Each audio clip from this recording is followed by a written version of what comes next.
All right, boys. What's up, guys? See that, boys? That fancy new countdown we got, fans? We got fancy new countdown and fancy new background. Yeah. Yeah. Welcome, guys, to another episode of Gary Williams Stole My Lawn Furniture. This is a special episode today. We're going to be doing our NFL preview show. But before we get to that, we want to do a little weekly cleanup. We want to talk about stuff we missed on our Monday show and talk about the Orioles game last night real quick. And probably in like 5-10 minutes, we'll get into the NFL stuff. So stick around for that.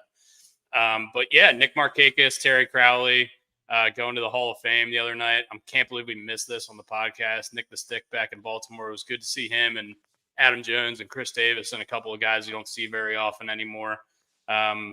What do you guys have any like quick Markakis thoughts or stories or anything like that? Anybody? It's Brian frozen. Brooksy, go ahead. I think Brian froze for a second, but no, dude, just the model consistency. That dude did everything right for so long. Probably never said a word in the clubhouse. I mean, he's a man of few words, that's for sure. So it was kind of cool to listen to him talk a little bit, to be honest. I listened to a couple segments off of Adam Jones's show because he doesn't do any media. He doesn't do anything concerning, like he does not want to be on the internet or talking to anybody. So I want to go back and actually watch Simply AJ Pod, I think it's called, and watch that whole interview because I as long as he was here, I feel like I never really heard him talk much at all. So I couldn't even tell you what his voice sounds like. So, but yeah, model consistency. Dude is one of the most underrated players, like just flew under the radar for so long. Finally made his first All-Star game, and I think in Atlanta, which was a shame. I wish he could have been there as an Oriole. So, yeah. I mean, he was there for our entire, I don't know, not our entire fanhood, but a lot of it. So, yeah. I mean, I remember how, once again, to expound on what Brooks said, I remember how quiet he was.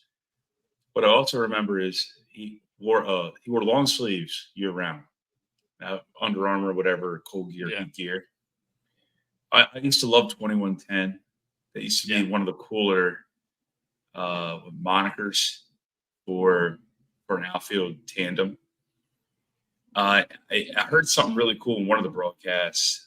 Is the Orioles massive broadcast to give courtesy about how they thought about making him a pitcher at one point because he threw like 94 back when 94 was like fast. Yeah, now I think the average speed is 94.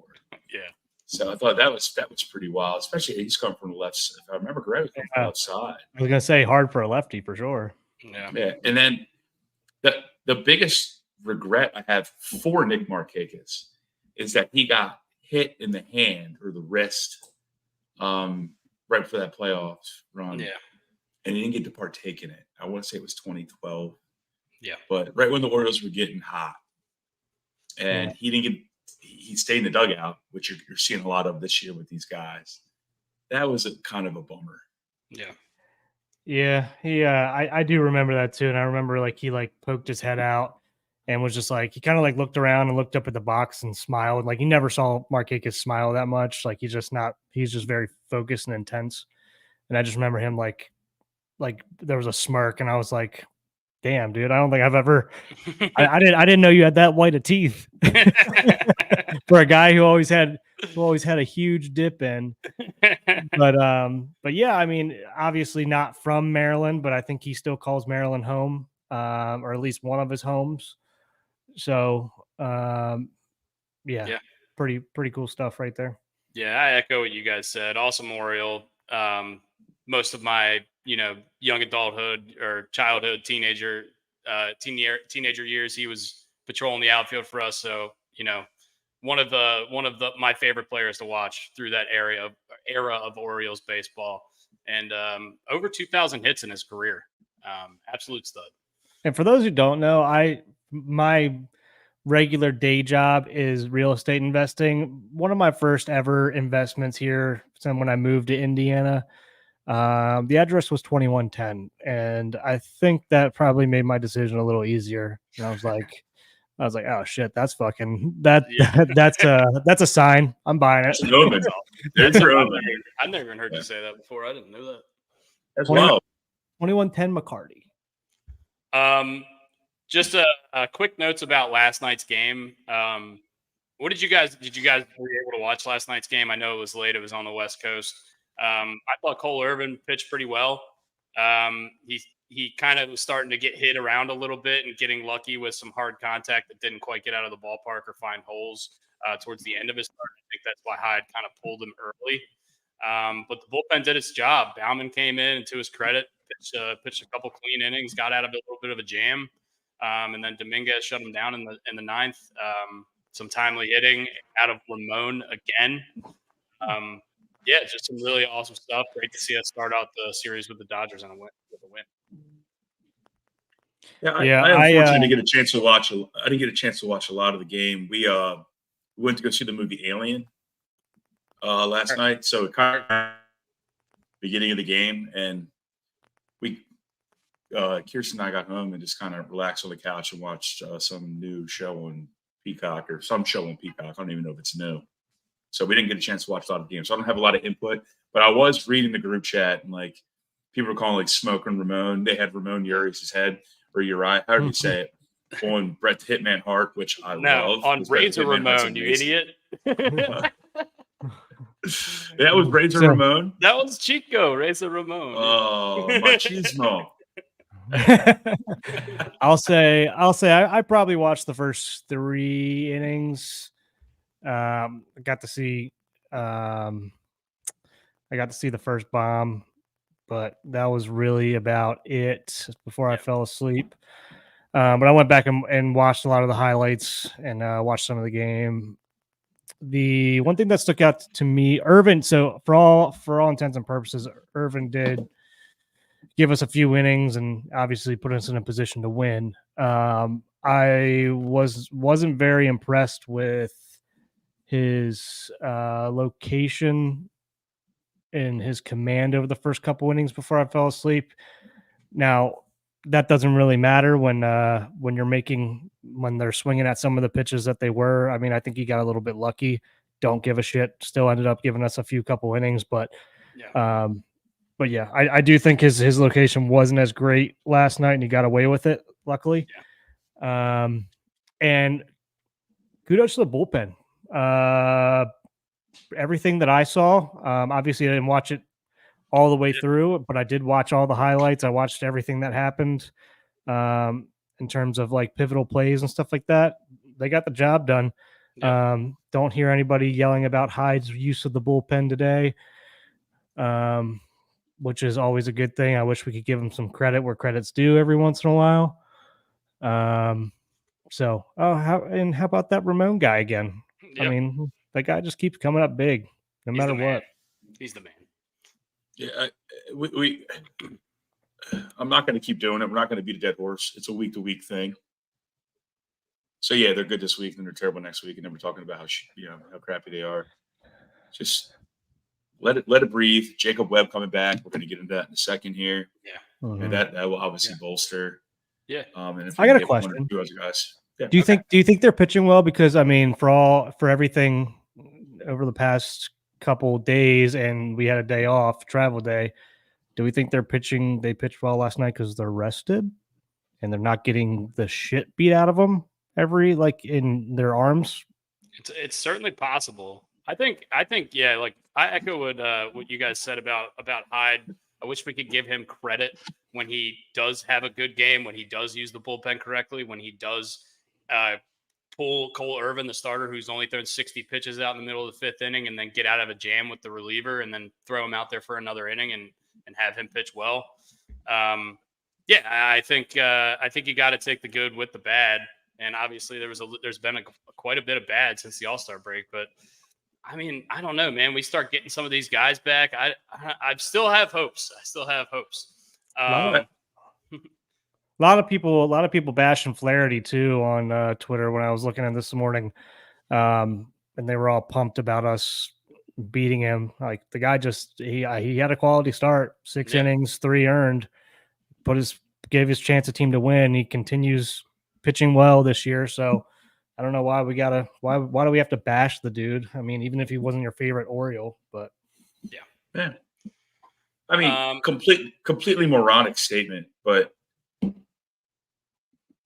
we ask people to criticize us, okay? And if people sat here and talk nice about us all the time, then it'd be the most boring thing known to man. The same thing goes with Brandon Hyde. We sat here and just talk really nice, verbal bouquets about Brandon Hyde every single day. No one's going to give a damn. Yeah. Not that anyone gives a damn watching us anyway right now, but it goes kind of like all-encompassing. People want to hear controversy, which stinks. Yeah. I like to be just kind of in a neutral corner. While we're all Orioles fans and we're biased, there is criticism from time to time, just like we criticize Buck. What's the biggest thing we criticize Buck about? The one big thing, and everyone knows it. You don't even got to say it. Loves his guys. It's that damn game in Blue Jays with the Blue Jays. Yep. So it can get boring if you just sit here and give verbal bouquets to Brandon Hyde. There have been some mishaps and some mistakes. Not everyone's perfect. Yeah. Correct. And if they were perfect, it'd be the most boring sport known to man. Yeah. I have nothing else to say about that. We are going to move on. Just to like one or two more things baseball wise, and then we'll move on to football. The Orioles signed Nick Anderson, former right-handed pitcher for the Tampa Bay Rays. I think he was a closer for them. He had a really good season a couple years ago. Pitched for the Royals earlier this year. 404 in 37 outings, has a 318 in his 165 appearances in his career. This is a good arm. I don't necessarily know why he got DFA'd or waived by the Royals. I don't know if he had an injury concern or what else, but or just didn't have room and didn't have options, one or the other. Yeah, and Rock tweeted out this morning that the plan is to get him into Orioles uniform as quickly as possible. So I would imagine he's going to be going to Norfolk, maybe pitching one or two games and then coming straight up.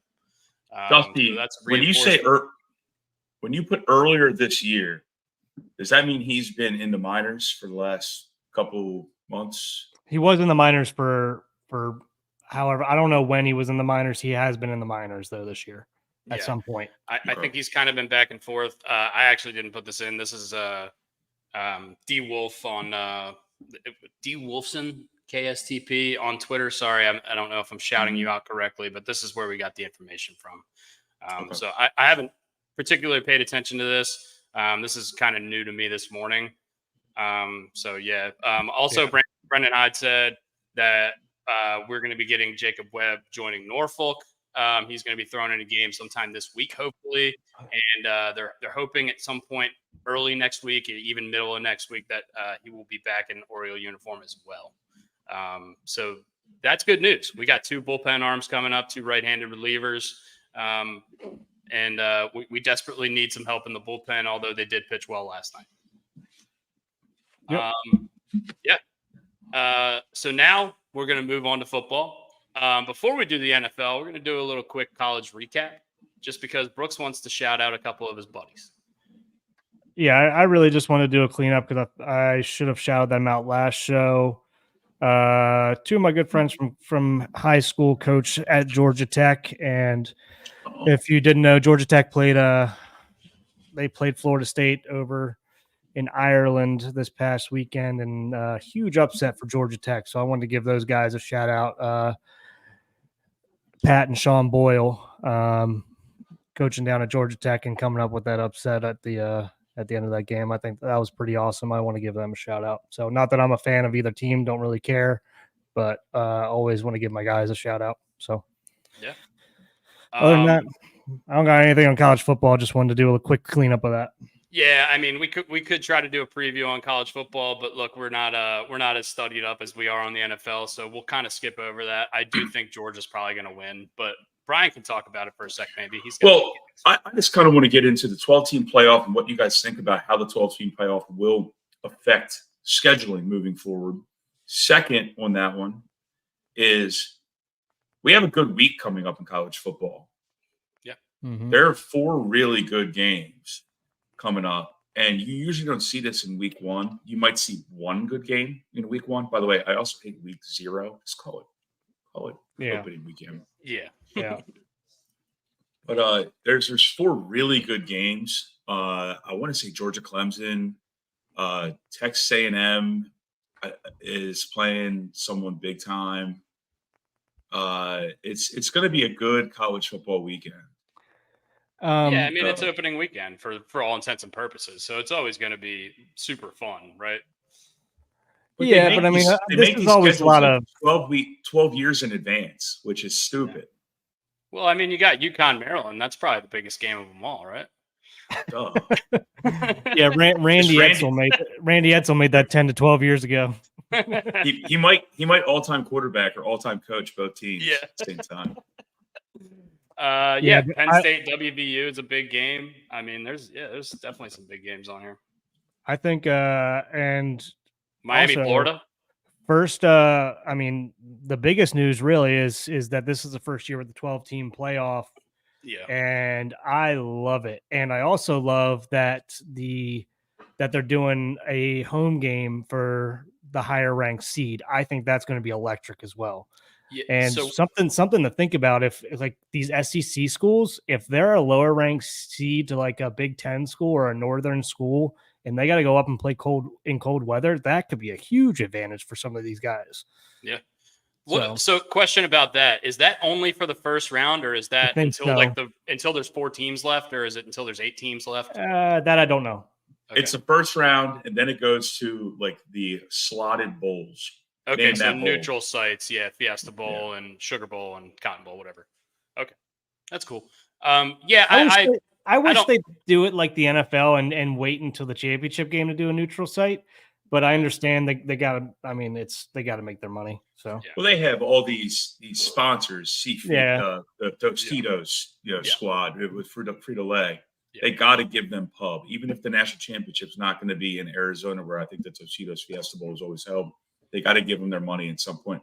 I mean, these bowls have committees. Like the bowl itself, like the Tostitos Fiesta Bowl has a committee. The Orange Bowl has a committee. They wear orange jackets on the sideline and act like they created something that's absolutely awesome, like splitting the atom.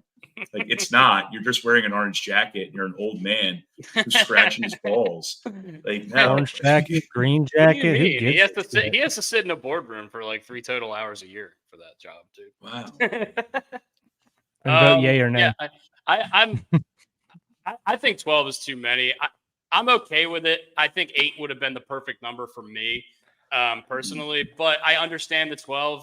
My thing is, I just don't want it to get past this. I don't want it to turn into an NCAA tournament, college basketball wise. Obviously, we would never do that because in football, it's so much more difficult to play so many games. I think 12 is about as many as I would like to see. I think in certain years, there's going to be teams that are going to get in that are just going to get absolutely demolished. And maybe some people like to see that stuff. But look, if you're looking at the top 8 teams in the country, I want to see some competitive games. And I think the top 8 would be a little bit better personally.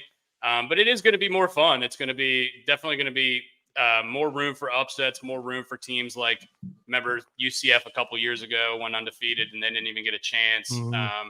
And more FSU, teams that FSU doesn't have to argue about all that shit that went on, even though they would have got smoked. Yeah, and also teams that have injury troubles or they have a bad start to the year, they have a chance to finish strong and actually make something of their season. So I do like that aspect of it. But yeah, I think 12 for me is just a little too many. I wish it was 8, but I am excited. I am going to watch all the games. So yeah, there are 5 slotted teams that if you win, you're in. Mm-hmm. So you can't argue that. But the additional, it's all about a show. This is a TV show. This isn't about college football. After you pick those, when you're trying to pick those additional teams, you're talking about what's going to bring asses in the seats, eyeballs, and televisions. Yeah. And that's where you're going to start seeing some of these lower level schools. See a Boise State back in the day get screwed. See the UCFs. They didn't have an undefeated season. Yeah. Get screwed. No, well, right if now, they SMU, win, I think, has the highest collective for NIL in college football outside of Ohio State, who dumped $21 million in their team this year, and they better win. Like, if SMU gets screwed, I mean, there's some billionaire who might just take a flamethrower to the NCAA in Indianapolis, and Brooks going to have to put the fire out with a bucket. I'm not touching that fire. I'm not a fan of the NCAA in general. Now I live in the same state, as them. I live pretty damn close to them. They're downtown. I live in a suburb. But yeah, not a huge fan. I do have a couple friends that work for them, so I don't wish anybody to lose their jobs or anything like that, because that really sucks. But I mean, just the NCAA as an institution and what they do rubs me the wrong way. Again, I really like all my friends that work down there. I know, I don't even need to get into it, but like it's the NCAA as a whole is in my opinion, a freaking scam. So, all right.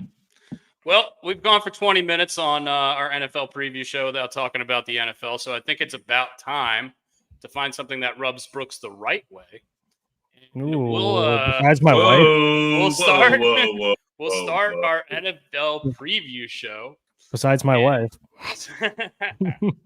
Not touching. All right, we're skipping that. So Nick, make a comment, please, somewhere here about that. Where's the aardvark guy when you need him? Yeah, where's Paul Peters or whatever the fuck his name was? Apparently he's I don't think we brought it up. I brought it up in the group chat. Apparently he's overtaken the Bob Does Sports podcast as well, or the brilliant Koala Man. Yeah, the Koala Man. Yeah. I want to see him make a comeback. I also can't wait to figure out who it is. Anyway, so the way we're going to do this is we're going to go through each team's over under. We're going to go division by division, starting in the NFC West. We're going to go through the whole NFC and then the whole AFC. We're going to finish with the AFC North because I know you guys are going to be interested in hearing about the Ravens, and we'll probably discuss them at length. After we do that for each team, after we go through each division, we'll pick a division winner, each of the three of us, and we'll keep tally of all this stuff. I'll keep tally of it in our notes, and we'll keep tally of it publicly.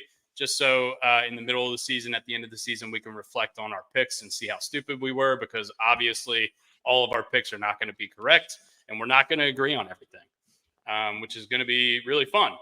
And the teams are made up and the points don't matter. Yeah, and the teams are made up and the points don't matter. Thanks, Drew Carey. We're going to talk quickly about some fantasy sleepers after that, and then we'll go through award winners, who we think is going to win Coach of the Year, Rookies of the Year, Players of the Year, MVP.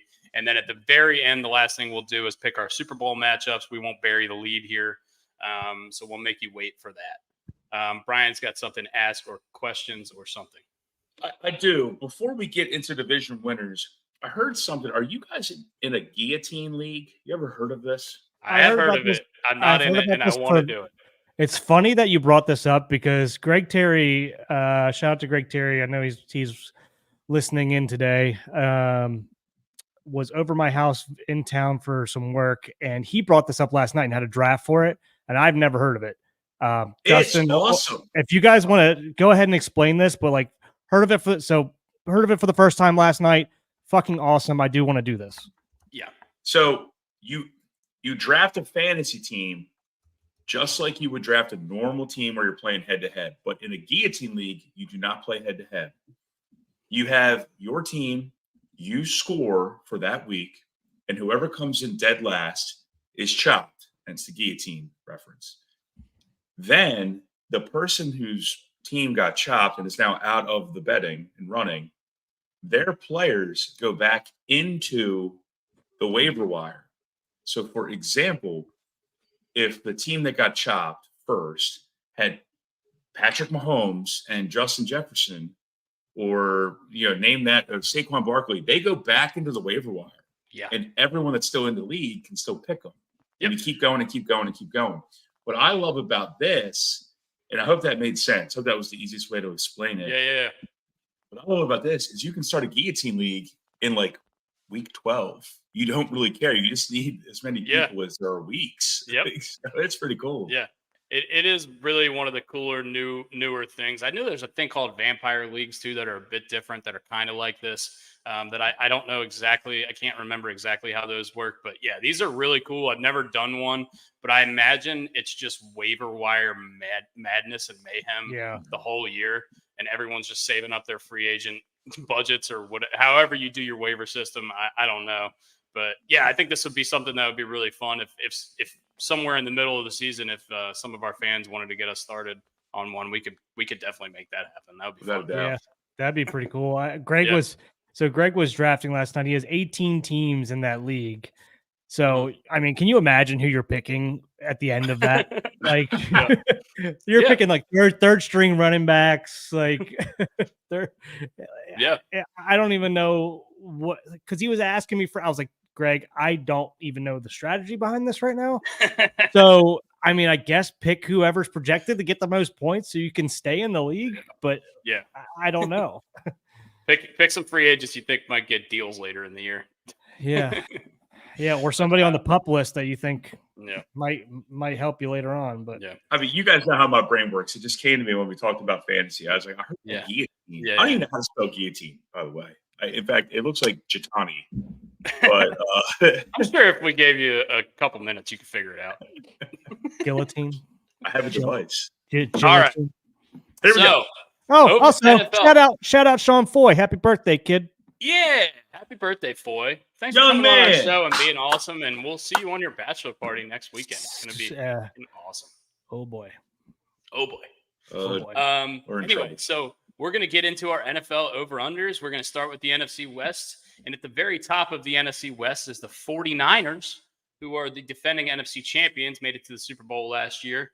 Their projected over-under is 11.5 wins. What do you guys think about the Niners, and are you going over or under?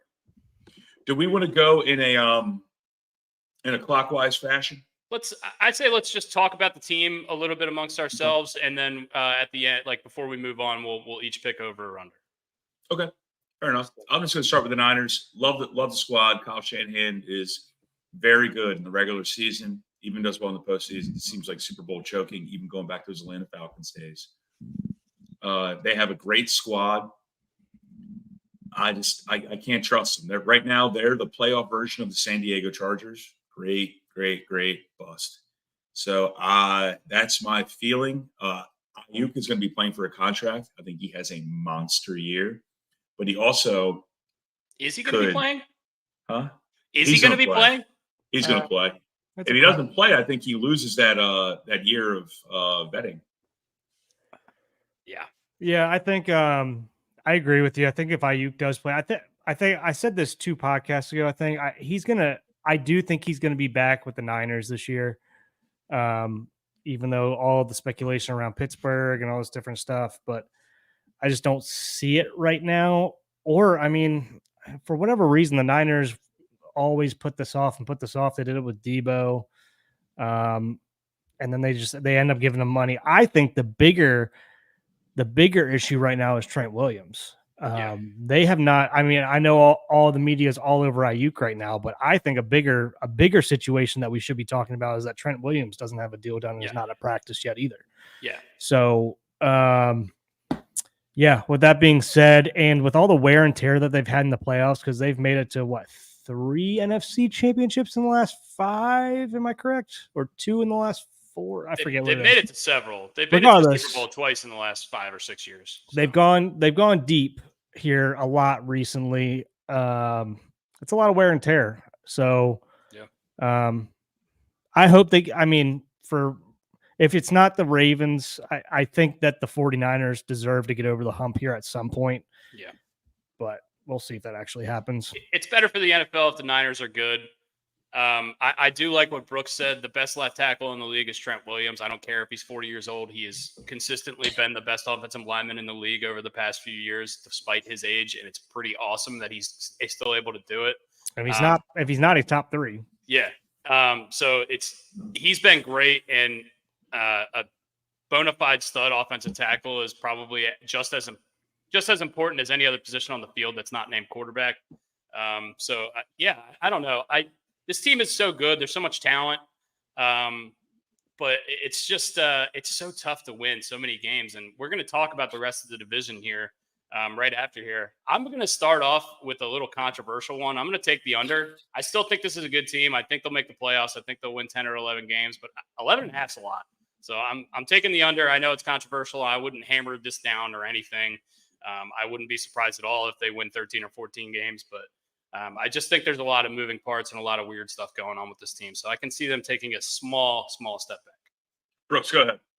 I'm taking the under as well. I thought I was going to be the controversial one, actually. Wow. And the reason why I'm taking the under is because what I said about all the wear and tear. They've just played a ton more games than a lot of teams, and I think it's going to wear. So, I mean, we'll see what actually happens. We'll see what happens with Ayuk and Trent Williams. If I think they're both going to end up being there, but if one or both are not going to be there, that's just going to play into that even more, and that line's obviously going to drop. So I'm going to take the under. I mentioned Kyle Shanahan, and you'll hear a running theme from me, and I won't repeat it over and over and over again. Aaron Coaching Boone? staffs that stay intact usually lead to better teams. This coaching staff has stayed intact. So I will take the over, and it's not going because I want to be a contrarian. Yeah. I firmly believe they will, even without Trent Williams, and I agree with everything you guys said. Mm-hmm. I still believe Kyle Shanahan will find a way to make Brock Purdy throw the ball quicker than Tua did last year in like 2.1 seconds. That way no one can even get to him. Yeah. So that the Trent Williams factor is not even a factor. Yeah. So I'll go the over. Yeah. Yeah. All right. Moving on to the next highest over-under in this division would be the LA Rams. Returning Stafford. Stafford looked great when he was healthy last year. Kupp seems to be finally healthy. I don't know. He's been kind of banged up since that Triple Crown record season that he had a couple years ago. Now Puka Nacua, who had one of the best rookie receiving seasons of all time, seems to be banged up. Is dealing with some injuries preseason. I really, really like the look of this offense, especially adding Blake Corum, who was a stud at Michigan last year, to Kyron Williams, complement the running game. I trust Sean McVay to put together a good scheme as long as Stafford stays healthy. I think this team can compete offensively. My biggest problem with this team is Aaron Donald's gone. One of the best defensive tackles, if not the best defensive tackle in the history of football, is just not on your team anymore. That's going to hurt. Also, yesterday they traded their defensive signal caller, Ernest Jones, who's been their leading tackler over the last 3 seasons, their starting middle linebacker, to the Tennessee Titans because he wanted a new contract and they couldn't afford him. So they're losing 2 of their best defensive players. So I don't know how to gauge this team defensively, but I am high on this team offensively. I think this is going to be kind of a shootout team. What do you guys think? Brooks, you go first. I don't know. I'm in agreement with you. When you lose one of the best defensive players of all time, it's going to be an impact. I did not know about that trade, actually.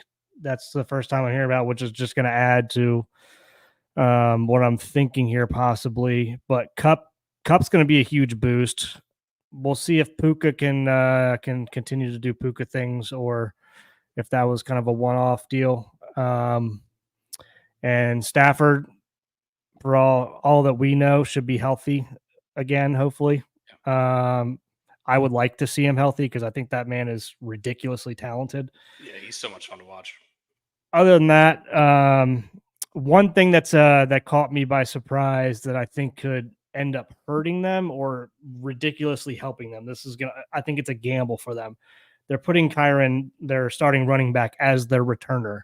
Yeah. So I think that could be either a monster decision or it could end up with him getting hurt. But I mean, for them to do that, they have to have some trust in Blake Corum, in my mind. So those are my thoughts. Yeah. Brian? This is probably the hardest one for me because I trust Sean McVay as an offensive mind. Same, yeah. The things that you brought up on defense are extremely valid. Mm-hmm. What Brooks had said about having that kick returner is also your starting running back. That's very, very dangerous. I'm going to take over on this simply because of one thing, going against everything I just said. I don't have any faith in the Seahawks and Cardinals. And so you can see where I'm going with them the rest of this, the NFC West. So they don't have the hardest schedule in the world. So I'm going to go ahead and take the over on this, but I think it is a 9. Okay. and I think they don't make the playoffs. I think they're like the 8th seed. Wow. They get like just bumped by somebody by like a tiebreaker or some bullshit like that. All right. I'll throw mine in right now. I'm taking the over as well. We are in lockstep here, guys. I'm taking the over. I think it's a very slight over, 9 wins, maybe 10 if they get lucky. Wouldn't be surprised if it's 7 or 8 wins, just because that defense has so many question marks. We'll move on quickly, just because we have a lot of teams to get to, and I don't want to take forever and ever on this. And we're still in the NFC West, so inevitably we're gonna take forever on this. Yeah, I know. I will save my thoughts on the Seattle Seahawks until after you guys go, because I have some pretty strong thoughts. Okay, They did hire Mike McDonald. Brooks, you start. Yeah, Mike McDonald. Obviously, we all love him in Baltimore. Like the hire. Geno Smith is this going to be Geno Smith from 2 years? I mean, Geno Smith he's been solid, right? Mm-hmm. Is their running game going to be back to where it is? Is DK going to be back to where we want him to be? How's their defense playing? Kind of all of this is. There's just so many question marks in my head when I think about the Seahawks. So, yeah, I'm going to make my pick right now just to start it off, because I don't have a ton to say about them. And I just don't know a lot in terms of like what's going to happen with them this season. Cause it could go one of two ways, but I'm taking the safe bet. In my mind, I think the under is my safe bet for this one. Way to go out on a limb, Brooks, and say it can go one of two ways. That's serious shit right there. You're right. I mean, people either love him or they hate him. Wow, man. Okay. You blew me away with that. God, that's the shit I used to yell at the TV about, and I just did it. They can win a lot of games or lose a lot of games. Thanks, really Mike Greenberg. Real riveting analysis here, guys. Like I said, we are not the smartest group of human beings, but we'll talk about it. All right, Brian, this team reminds me a ton of the Houston Texans, but the older version. And what I mean by that, older players. Now, DK Metcalf is not old, but you still have Lockett. You still got some of these other guys. Geno Smith, I mean, a complete anomaly. But you have a rookie head coach who's going to come in with a very defensive, strong mentality, just like Houston did with Ryans. And I just don't see it gelling yet. It's probably going to be next year where they will have a decent bump. So, and when you're relying on Noah Fant to be your star tight end, I can't say his last name. Charbonnet is going to be there. Oh, that dude who made that ridiculous catch last year. So I can't take it over on this. I'm taking the heavy under, especially with the top heavy part that I believe top heavy with Niners and Rams. I'm going to go under. I really do believe it'll be a 5 or 6 win season for the Seahawks. Okay. I'm glad you guys disagree with me, because this is my lock of the season. Seahawks over 7.5 wins. This is my favorite bet to make preseason. Please explain. They were last in the league in plays run per game, offensive plays run per game last year. They were one of 4 teams that ran less than 60 plays offensively per game, specifically because their run defense was poor and they could not get off the field. They hired the best defensive signal caller in the NFL as their head coach and drafted in the first round the best defensive tackle in the draft in Byron Murphy II. I think that this team is going to play much better defense. I think Tariq Woolen will get back to the way he played a couple years ago as a huge-ass corner on the boundary who was great as a rookie and was struggled last year. I think McDonald is going to be one of the better coaches in the league. I think he's probably my personal favorite, especially as a dark horse, to win Coach of the Year in this division. And I think they're going to get back to stopping the run and running the ball. They've got Kenneth Walker, who's a very good running back. DK Metcalf's a stud. I think if this offense can turn it up to what they did 2 years ago, which is when Geno probably had his best season of his career, I think this is an easy over. I think this defense is 100% going to improve. I love this. I think they win at least 9 games. So this is what Brooks needs to learn from right here from Dusty. That's analysis right there.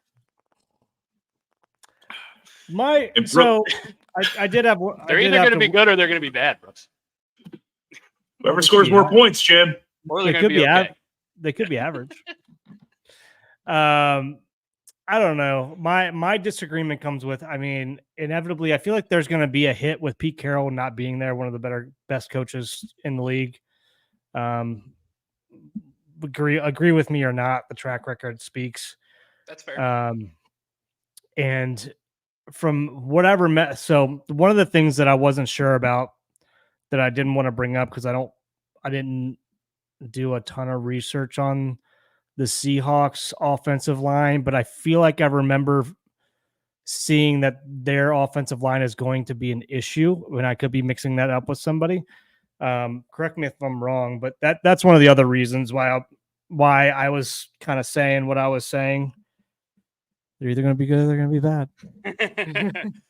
I have huge hopes for the Seahawks this year. I think they're going to have a bounce back season. I think they have good talent on offense. I know Lockett is old, but they do have Smith and Jigba. He's probably going to start taking some more of those reps from Lockett. And DK Metcalf's been a stud since he's been in the NFL. I don't know why people are souring on him, and we'll talk about fantasy a little bit later. DK Metcalf's going in like the 5th round of drafts now. I don't get it. I don't get it at all. I mean, that guy was like a 2nd or 3rd rounder for like the last 4 years, and all he's done is produce. He's hurt every now and then, but yeah, I think he's going to be good. I don't know. I think this team is going to be good. I think they're going to surprise some people. I have 2 words for you. Aaron Boone. That's why he's going late. All right. Okay. Aaron Boone. That makes a lot of sense. Well, I think it's because I had DK last year and he was pretty banged up a lot of last year. So I think it soured some people is probably why, if I had to guess. Yeah. Okay. We'll move on to the Cardinals. Drafted Marvin Harrison Jr., obviously one of the best receiving prospects in the last decade. That's what every analyst that you listen to talks about. You could see it at Ohio State. The dude's a complete stud. Kyler seems like he's going to be healthy. He played a little bit last year. Didn't, coming into a full season where he seems like he's going to be healthy going into the year. Trey McBride is a fantasy darling this year. Everyone loved him the way he finished last season. I have so many questions about this team's defense. I wrote on the notes, I think this team's going to be on NFL Red Zone all the time, just because they're going to be running up and down. People are going to be running up down the field on their defense. They're going to be running up and down the field on everyone else's defense. I think it's going to be one of the most fun teams to watch, one of the most fun bad teams to watch in the NFL. But I'll bury the lead here. I'm going to take the under on the 6.5. I don't see it. I don't think their defense is good. It's under all day. Yeah. I wouldn't trust Kyler Murray with a PlayStation game controller. No chance. I'm out. Under. I'm being contrarian here. I'm taking the over. All right, I like it. Oh boy. And Skip. It's one of the reasons why I'm taking the over is because I kind of believe in Kyler Murray's talent. So I think that he's going to win them enough. He's going to pull out games against like the Seahawks, and I could see him stealing one from the Rams, just from talent alone. Because they don't play in the hardest division. So 6.5 seems I feel like that's probably the right number, but I feel like he steals a game or two here and there. Yeah. So I'm taking the over. Yeah. Okay. So who do we have winning the division, guys? Let's just do NFC West. Obviously, the odds-on favorites are the San Francisco 49ers. They are minus 195 to win this division. The Rams are plus 350. The Seahawks are plus 650, and the Cardinals are 13-1. So who are we picking? Niners. I think this is a no-brainer, Niners. Okay. I'm going to go contrarian. I'm taking the Seahawks. This is my favorite pick. I know I'm going to get a lot of shit for this. I know that this has a chance of blowing up in my face. But this is you drafting colors. Like, you probably like the Seahawks colors. Dude, you have no idea how chalk I am on the rest of the freaking board. So I had to pick some weird team, dude. Come on, give me a break. All right. So we are done with the NFC West. We're going to move on to the NFC South, which is my least favorite division in football. Let's go through this quickly. The Saints, 7.5 wins. I have no interest in watching Derek Carr play football games anymore. I never really had any interest in watching Derek Carr play football games, except for when he was at Fresno State and maybe that 1 year with the Raiders. But I don't have any hopes for this team. I think Dennis Allen is a complete joke as the coach. I think Alvin Kamara getting a year older, them losing Jameis as an option as a backup quarterback is probably going to hurt them because Derek Carr is inevitably going to be getting hurt for a few games this year. I don't know anything about their defense. I couldn't name you 10 players on this team, and I am a big NFL fan. So yeah, I'm gonna just bury the lead here. I'm taking the under on the Saints. Under all day. I got nothing else to add. I really have nothing else to add. I mean, their best defense player is Cam Jordan, and he's long in the tooth. Yeah. Marshawn Lattimore. Well, not Marshawn Lattimore. Yeah, he's there. Is it Marshawn Lattimore? Yeah, he's still there. I was thinking the Lattimore that got hurt at South Carolina who ripped his knee out, the running back. I think the only thing that scares you off under on this is that the division is so bad that they might just be able to rack up wins against their division. But this team stinks. That's the hard part with this pick, really. I'm taking the under as well. I mean, I'm not even going to beat around the bush. I honestly think that Jameis should be starting over Derek Carr. If I'm Jameis on the Browns now. I know. I understand that. I don't understand why Derek Carr is. I understand because they paid him. They picked up a bunch of his contract, I believe. Yeah, they paid him. Or no, they paid him because he was a free agent. So they didn't even pick up the contract from the Raiders. But I mean, I think Jameis should be starting here. I don't understand why he's gone. I do understand why he's gone because we paid Derek Carr, but it's just watching both those guys play last year. Jameis, I just think Jameis looked better. I think Taysom Hill looked better. So yeah, this division and specifically this team perplexes me a little bit. I don't understand it. So I don't love it. Maybe Michael Thomas makes a comeback like he used to be. Is he even on the team anymore? Olave's still there. Kamara's still there. So they still got like talented skill guys. Well, Thomas came back last year towards the end of the season finally, but didn't really do anything. Michael Thomas is a free agent. So there you go. So he probably finished the year last year. Now he's a free agent. But yeah, this team confuses the hell out of me. But I'm taking the under. I just don't understand them. Yeah. We'll move on to Tampa Bay. I think this is kind of like a frisky team. I think this is a team that could beat good teams. I think this is also a team that could lose some pretty stupid games to some teams they should really beat. Like I can see the Panthers beating them in a weird game. Did get Baker on a team-friendly deal. It's still $30-some million a year. But, that's what we call a team-friendly deal these days. Mike Evans is one of the most consistent players in the league. Chris Godwin is going to be fully healthy after having an injury-ridden season last year. So, maybe they could make some noise on offense. And their defense is still have pieces from that Super Bowl team. But I think the biggest piece is Tom Brady versus Baker Mayfield. So I don't really know how to feel about this team. What do you guys think? Let's get your opinion. I like them. I think this team's actually going to be – I think it's going to be them, obviously, in the Falcons. I'm kind of duking it out here. My only question mark is when is Godwin and Evans – when are they going to get old and start declining?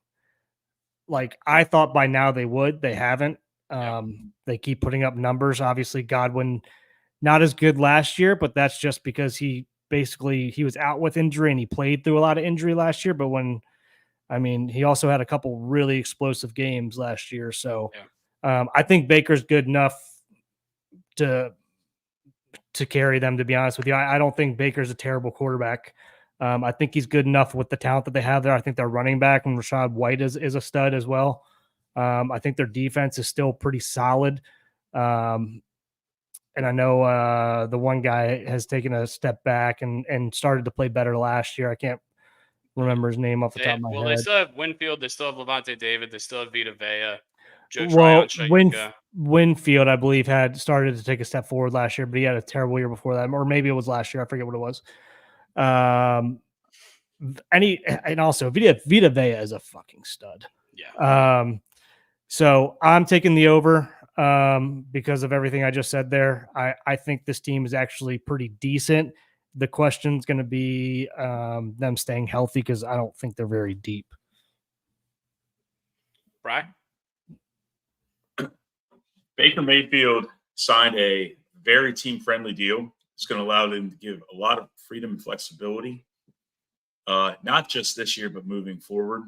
I think Mike Evans is still a 1,000-yard machine. Chris Godwin, the injury risks are a massive concern. But I firmly believe that this division is so terrible, and I do not trust the Falcons. We'll get into that in a minute, that I do believe that they will win over 7.5 games. This pick also comes from Mr. Davis Chase Garrison. Him and I discussed this earlier in the week. And so this is a Davis Chase Garrison pick. Yeah, right. I would echo what you said about Baker as well, taking a team-friendly deal. To add on to that, and I think he's happy.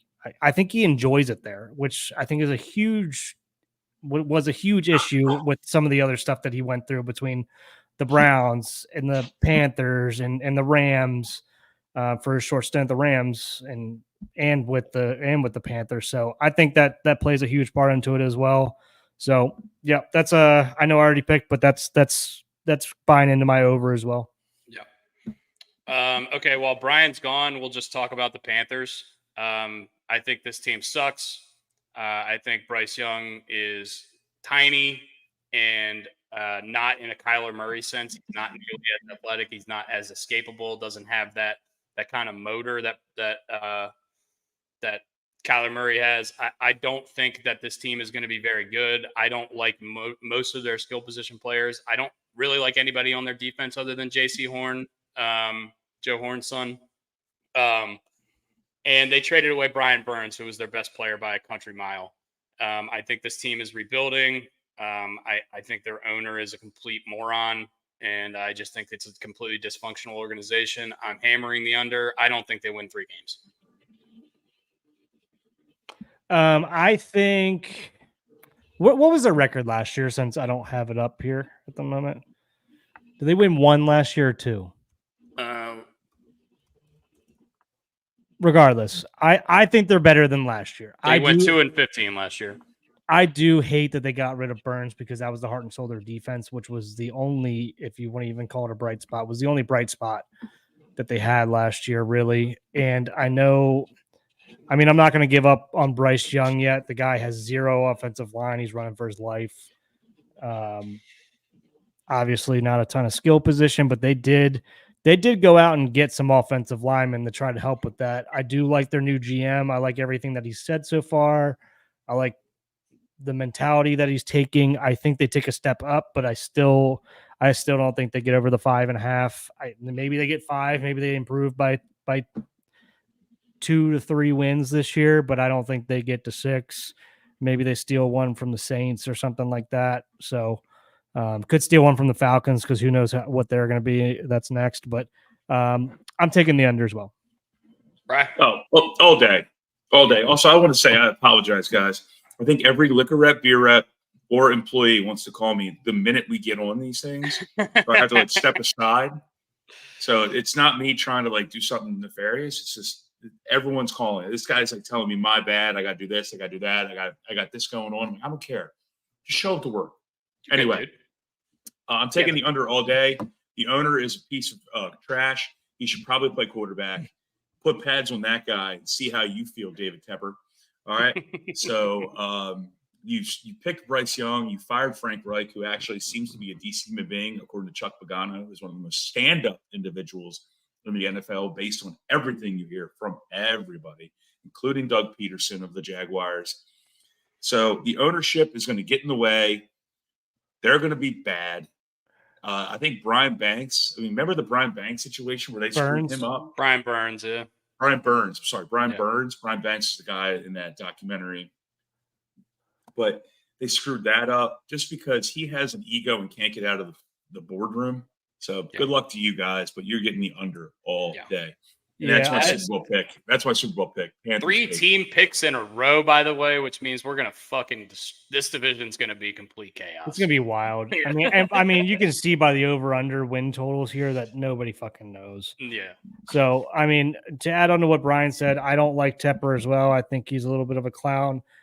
I love Frank. I think Frank Reich's a good dude as well. I don't think it was the right hire. Do I agree with how it got handled in the end? No. I don't think they should have fired their other guy who was the interim, who had the locker room's ear. They should have just Wilkes, right? they should have ran with that for a while. And Tepper also owns like the MLS team there in Charlotte as well, and he's fired like 2 coaches per year in that as well, 2 head coaches per year in that as well. So the guy, there's just no consistency there. Again, I do like the new GM they brought in. Hopefully, I don't like the coach. I don't like the Canales pickup. We're talking too much about the Panthers, guys. They yeah, they do. But my thing is, I think they're gonna, if Tepper actually is starting to let off the reins a little bit here and let the GM start doing what he's fucking hired to do.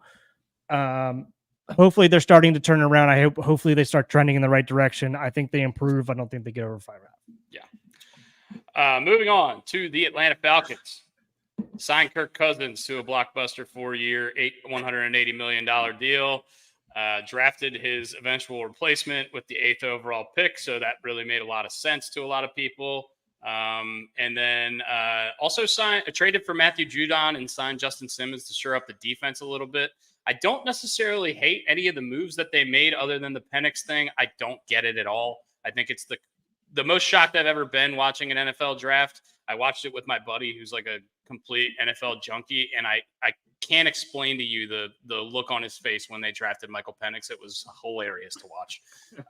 But it's really the craziest thing ever. I would understand it if it was JJ McCarthy or somebody who's 22, but Michael Penix, who's an older guy, I don't get it. Anyway, I think this is a clear-cut favorite to win this division, just specifically because this division is bad. But I can also see this being a complete meltdown, blow-up, Dream Team Eagles situation where they just win 6 games and it's not good at all. So I really have no idea. I wrote on this thing, this could go really well or really poorly or just okay. Oh, the Brooks methodology. Yeah. That's great. I'm going under on the Falcons. Too many moving parts on the Falcons. Going under. I love it. Very decisive. I love that, Bri. Yeah, it's too many moving parts. It's not a knock on any of the players that came in, but you can't bring in 2 of these guys. And Matt Judon and Justin Simmons, well, long in the tooth, still have a year or 2 left. And Justin Simmons, I think, was a second-team All-Pro last year, maybe 2 years ago. Been a second-team All-Pro 4 out of the last 5 years. Stud. Yeah. There's too many moving parts. You can't expect this to happen. You're always going to have the Michael Penix questions. The minute Kirk Cousins throws an interception, it's going to be too much turmoil. You have a new head coach. Good luck. I'm taking the under. I honestly think the Bucs could win this division with 9 wins.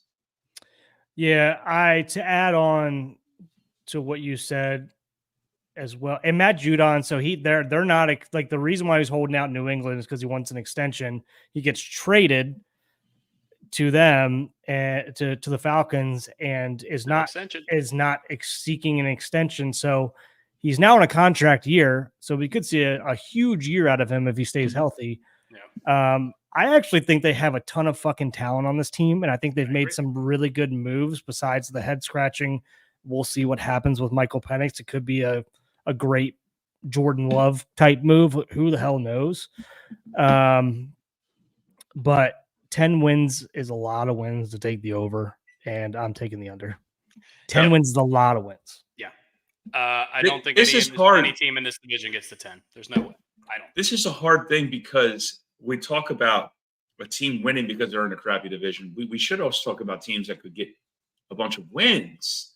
Like, I mean, correct. I guess what I'm getting at is if you have a really crappy division, you have an opportunity to basically pick up 6 additional wins because all the teams stink. Or you beat up on each other. Or you're just all 15 years. Or you're all just equally bad and just snake wins back and forth. It's the opposite of the AFC North. You're all so bad, you just all lose. The AFC North, everyone wins. You're giving up games instead of just beating the shit out of somebody. All right. So we're in lockstep with every team in this division, which is bad news because that means that this is probably not going to go well. Team Money says he's got a trade. He'd like our opinion. Team Money, send in that trade. What do we got? What do we got, Team Money? Anyway, let's do our pick for the division. I kind of agree with Bri. I was leaning towards the Falcons just out of necessity, but I think I'm going to go with Tampa Bay to win this division. I don't think any of these teams are very good. I think you could really just throw a dart at a dartboard. Other than the Panthers, I don't know. Even the Saints could sneak out 8 or 9 wins and win this division somehow. I don't know. This division stinks. I don't want to talk about it anymore.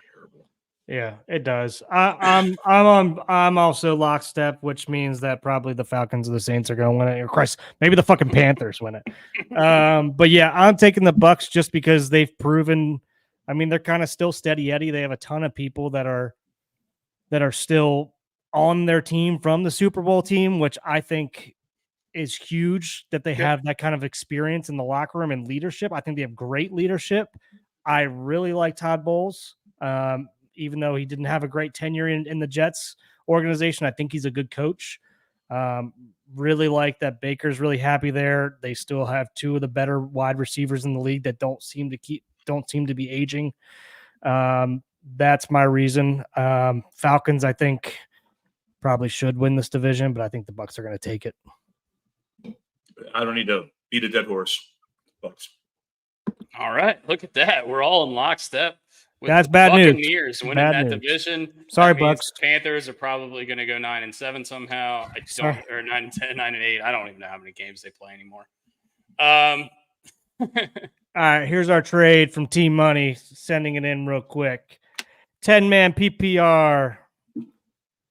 He's showing us his team. Should I trade Connor, London, and Ayuk for AJ Brown? Who's K9? I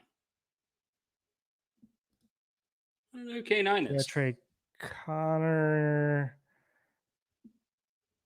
London, and Ayuk for AJ Brown, K9, and Kirk.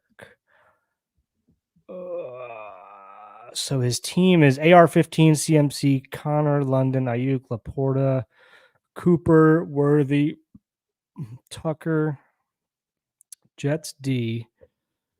I don't know who K9 is, but unless he's like one of the best players in the NFL, I do not think he should make this trade. I think James Conner is super underrated. He's been playing well for like the last 3 years in fantasy. Drake London has a chance to pop off this year with Kirk Cousins, and Ayuk's going to be a stud no K9, matter when he plays. Are we talking Tucker? Oh, Kenneth Walker. Okay. So that makes it a little bit more interesting. I don't necessarily know what you're going to be getting out of Kirk if you have AR-15. Do you not have a backup quarterback? Because you're never going to start Kirk Cousins over Anthony Richardson in a situation, in normal situations. So I don't think you're getting as much value as you're giving away here. So I that's my opinion. My opinion, Connor, London. Yeah, Kirk is a throw in to make you feel better. It's making you feel better with hopefully hedging that against AR-15 getting hurt because he runs the ball so much. Christian Kirk. Oh, Christian Kirk. Okay, we were all messed up. Okay. Oh, Christian shit. Kirk, I agree with. That changes some stuff. It seems like Christian Kirk and Trevor Lawrence have a very, very good rapport, even more so than Calvin Ridley had with Trevor Lawrence at the time. Let's look at this just position by position here. Kenneth Walker is a clear upgrade over James Conner, although I think James Conner is quiet and very consistent. Drake London is kind of a high upside pick, but also low floor. So that's kind of like something you need to juggle in your head. What do you value more? I think Christian Kirk is kind of a high floor, low ceiling kind of guy. So those two kind of match up well. It depends on if you're going to go for it. And then Ayuk and AJ Brown. AJ Brown probably more consistent based on the situation right now. But I think Ayuk could outperform him. So I think this would be a relatively fair trade. I think I'd take it. I think I would take it if I were him. I mean, my opinion, at least. I would. So, yeah, I like your guys, but if you made this trade, I don't think it necessarily makes your team way worse. Pulling his guys up again. Yeah. This is total, and this isn't a cop-out. this is total eye of the beholder. What do you value yourself? Yeah. You value high floor or high ceiling because that's what you're going to get. You're trading this. Basically, what you're telling me is this trade is Drake London for Christian Kirk. I mean, I love the AJ Brown get out of this. I don't know, dude. Do you think AJ Brown is that much better than Ayuk? Especially with them trading for Dotson, getting Saquon in there. I don't know. I think the touchdowns are going to be a little bit limited in Philly. The touchdowns are hard to come by because but he's still going to be the number one red zone target for receiver though, right? Because he's so fucking big. But Jalen Hurts I think he leads the league in touchdowns the last 2.5 Is the years. tush push still going to be there anymore with it is this year. I know it's like the rule is still there, yes, but their center, who is the best in the league at doing it, is no longer there. So I would, my opinion, I take it. Dustin's better at fantasy than I am usually. I would think about it quite a bit. I think this is probably going to be a very 50-50 trade based on who gets hurt. But I would think about it. Obviously it's up to you in the long run, T-Money, but I think T-Money, thank you for watching, man. Absolutely. Thank you for watching and asking questions. If you guys have questions like that, always ask us. This fire away. Really fun doing that kind of thing. He also has fire away. He also has Xavier Worthy, which is going to be an interesting that one this year. Yeah. We'll see. Let's no, we're going to move on here in a second. Yeah, we'll pick up the pace. But real quick, just rapid fire, a couple sentences from each. Xavier Worthy cancel out Hollywood Brown or vice versa? In terms of just get into deep ball because they're both speedsters. Yeah. So fastest guy in the NFL is on the Chiefs. Does that remind you of anything? I do remember that. Yeah. But I mean, they also just got rid of Kadarius Toney, who was supposed to be Tyreek Jr. Kadarius Toney's a freaking idiot. Locker room. I agree, but that's what he was touted as forever, and then they got him, and we were all like, "Oh fuck!" Now they've got Tyreek Jr. from the Giants, and we all know the Giants are a dumpster fire, and we think Andy Reid will figure out how to make it work, and they just didn't. So couldn't catch a ball. All right. Let's move on. We're taking forever here. We're gonna pick up the pace a little bit, talk about each team a little bit less. But obviously, this is going to be this is probably going to be the toughest division to do because this is the. I mean, you can say what you want, but this is the premier division in football. It always has been. These are the most famous teams in the league. We are going to go with the NFC East. The top of the list here, we're just gonna go from just what we have in our notes. I put the Cowboys down, even though the Eagles have a higher win total here. I have Cowboys first here, just because they had the CD extension, and I wanted to talk about that a little bit. Parsons and Dak still want deals. In the last 3 seasons, they have 36 regular season wins, which I believe is second in the NFL, only to the Chiefs. So winning 12 games a year. Obviously not getting it done in the playoffs. That's not what we're doing right now. We're talking about the regular season. They did lose quite a bit of talent. But this has been one of the most prolific teams in the NFL in the regular season over the last few years. I think they're going to get to at least 10 wins. I think they're probably going to win this division again, despite the Philly thing. So, I'm going to go Cowboys over. You guys give your thoughts. Short and sweet, I believe. Thank you, T-Money. Thank you, T-Money. Appreciate that. Short and sweet. You said a lot of things that I was going to say. The loss of DeRon Bland made me reconsider my pick on this. Ooh, good call. He's out for I think about 6 weeks. 6 to 8. Yeah, I forgot about that. Yeah. Good call. Yeah. But I'm still going to take the over. I do like Dak and Parsons. Dak's on a contract year. Parsons is 2 years away from a contract year. Yeah, I like them being on the contract year. I actually would have gone even higher on this over/under if CeeDee Lamb was still on the contract year, because you want people getting balls, and they're going to be pissed off they don't get it, and they're going to have a little extra oomph. Not that they don't already care enough. So I'm going to go over on the Cowboys. I'm taking the over as well. These guys, I mean, they fucking dominate. They dominate in the regular season. Their offense is still pretty ridiculous, to be honest with you. Dak Dak doesn't get a ton of love where I think he should. I think the deal ends up getting done with both of them because Jerry is known for pushing these things to the last minute and end up paying them. He just did it with CD. I just think they're still very talented. So yeah. I think they beat up in the regular season. Their offense clicks in the regular season. And yeah, I got to take the over. I think they get to 10, but I think 10 is the number. Yeah. If you just look at the stats from last year and don't look at the names, I think most people would say Dak Prescott should have been the MVP of the league last year. I know that's probably going to be a lot of people are going to be angry at me for saying that, but look at the fucking numbers. Guy threw like 37 touchdowns or something like that and less than 10 picks. He was a stud. He had the most yards in the league. They were one of the best offenses in the league.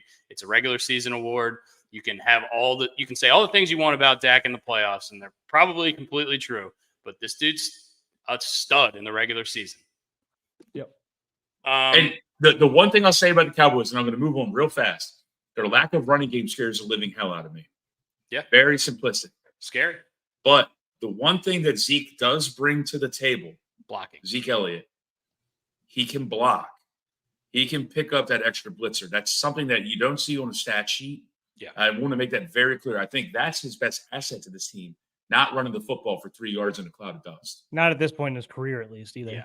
Yeah. Commanders, rookie QB, Jaden Daniels, traded their number 2 receiver from her first-round pick, Jahan Dotson, to the Eagles for a third-rounder in a really, really weird move right before the season, excuse me. I think Jaden Daniels stays healthy. I think they comfortably clear this number.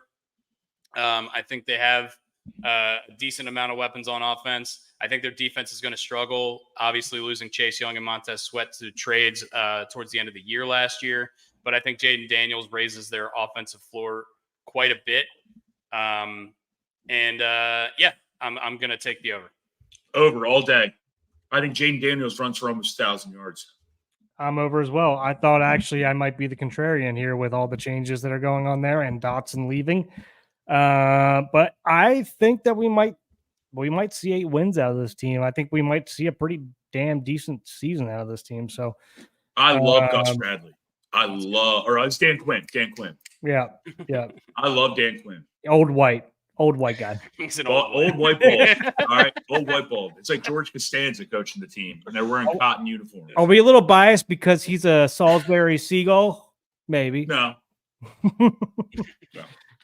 But yeah, I agree. I think are we all lockstep on this again? Correct. Yeah, we're all over. Sorry we didn't. I guess we're going to go a little bit faster now. Sorry we didn't go too much into detail on the Commanders there, but we're going to have to start speeding it up because we're at 1 hour and 15 and we're not even through the NFC yet.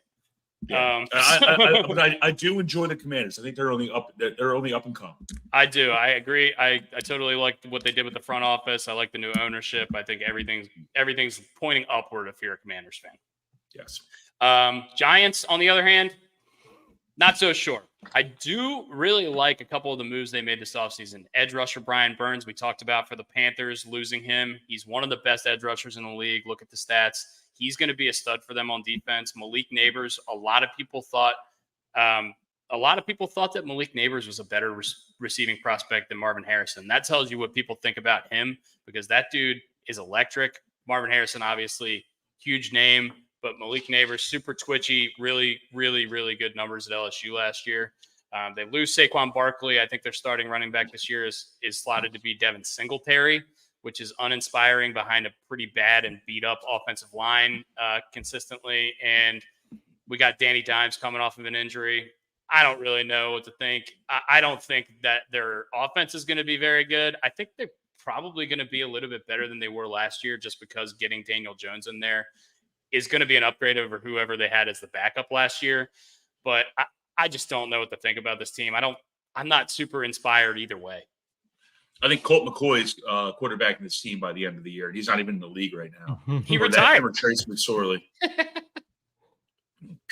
Just because you retired doesn't mean you can't come back. That's true. But I don't. The reason Malik Neighbors didn't go higher or didn't get picked before Marvin Harrison is because he had a little bit of character flaws, character issues. look, in practice fights happen all the time, but you can already see there's a little feistiness, which feisty can be good or bad. Right? If you're winning, it looks like you're a really big team guy. If you're losing, it looks like you're a cancer. So that's kind of hard to judge. But the reason he didn't get drafted, everything you heard from NFL Network to ESPN to Jana Delramaya, name those people, was he had character flaws. I'm taking the hard under. I think they're the worst team in the league next year or this year. Wow. I'm definitely without a doubt saying that I forget who the GM is, Joe something. He's gone. It's not going to be good for them. Brooks, we got over Agreed. under. I don't have Under. a ton. I don't have a ton to add. I'm taking the under. All right. We'll move on to the Eagles. This is probably going to be, other than the Cowboys, probably one of the most polarizing teams in this division. They do add Saquon Barkley. They add Jahan Dotson via trade with their division counterparts. But they lose Jason Kelce, who is arguably the greatest center who's ever played football. If he's not the best, he's a Hall of Famer, so you can argue that all you want. Since 2020, they have had 4 offensive coordinators and 4 defensive coordinators. That's a lot. They really struggled down the stretch last year. A lot of people were calling for the head of their head coach, and instead they decided to get rid of both coordinators again. I don't really know. I don't really know what to think about this team. I think there's so much talent, but I think the Ferris wheel, carousel, merry-go-round of coaching is really going to catch up to them at some point. And losing Jason Kelce is going to be a big hurt. I think this is a playoff team, but I'm going under 10.5. Yeah, Brooks, I think obviously losing one of the best centers in the league is always going to be a hit. I think they actually upgraded and did themselves a favor I think they upgraded in both their coordinator rooms by getting rid of and who they brought in. Yeah. I think they got better in that sense of it. Yep. They also brought in one of the best running backs in the league. They got better there, adding more talent again. I think Howie Roseman is laughing at the Commanders and the Giants with taking Saquon away from them. And Dotson is as a solid wide receiver. He's probably going to be their number 3 or 4. If I had to guess, but I mean, that dude's going to be a number 2 on a lot of teams. Yep. So I think they got better. I don't think we see the drop off and how they struggled at the end of the year last year. I don't think we see that again with the improvements that they made from everything I just said. I'm taking the over. All right, perfect. I'm going to go completely against everything Brooks just said. I completely disagree with Brooks. Howie Roseman is without a doubt a great GM or vice president of ops, whatever he is. Nick Sirianni is the opposite. It's like having the Orioles in one parking lot and the Ravens in the other parking lot. Terrible, but that's the way I look at it. They made upgrades, but great. Howie Roseman isn't calling plays and wearing a headset. All right, unless he's calling down and doing illegal stuff like some team did like a decade ago. I think there's too much turmoil. You already have people talking smack about Sirianni. Sirianni is a very defensive man. As you can tell, he got a very Philadelphia-based personality, which is great for this. Once again, if you're winning, it's great. Winning is the best deodorant. If you're losing, you stink like hell, like high hell, baby. So I think this team goes hard under. I'm going to go 8 wins. I actually am going to get 2 pies in the face because I said Matt Eberflus a couple of podcasts ago. I'm going hard under, Brooks. I said Matt Eberflus would be the first coach fired. I'm going to basically take 2 pies in the face. Nick Sirianni is not lasting this season. They come out of the gate 3-4. See you later, brother. It's going to be a good time having parting gifts going to some cheesesteak factory places. I don't know. As one of the probably the better teams in the league, at least preseason and thought wise, I don't think they'll be firing him in season. If they do fire him, it would be after the year if they have a struggle of a year, unless they're historically bad. But I don't necessarily see. I still think the Cowboys are going to win this division. The fact that a couple players came out and said that losing Dom DeLisandro, who is a security guy for the sideline, made the team worse. Let me just tell you something real quick, buddy. and anybody out there, if you lose your security guy, he's not in the offensive meetings or the defensive meetings or the special teams meetings. If losing your security guy makes your team worse, that's terrible. That says something about your head coach. And once again, we've talked about it. Head coaches in the NFL make more difference in any other sport that we talk about on this podcast. So that's a shame. And we're not doing a that's a shame segment. But you can't lose a heavy-set man who punched a guy from the 49ers, and then all of a sudden your team stinks. That makes no sense to me. And Jalen Hurts, try to get a compliment out of Jalen Hurts about Nick Sirianni. Someone try it from the Philadelphia Inquirer, please. Just watch. This team has so much credit. They are in the eye of the hurricane, and they're about to go to an NFL season. Good luck. I'm taking the under hard. Okay, who we got for the division? I'm taking the Cowboys. Cowboys. Eagles. Brooks has got Eagles. Me and Brian are in lockstep with the Cowboys. We will move on now to the final team in the NFC, or final division in the NFC, and what I think is probably going to be the best division in football this year, the NFC North.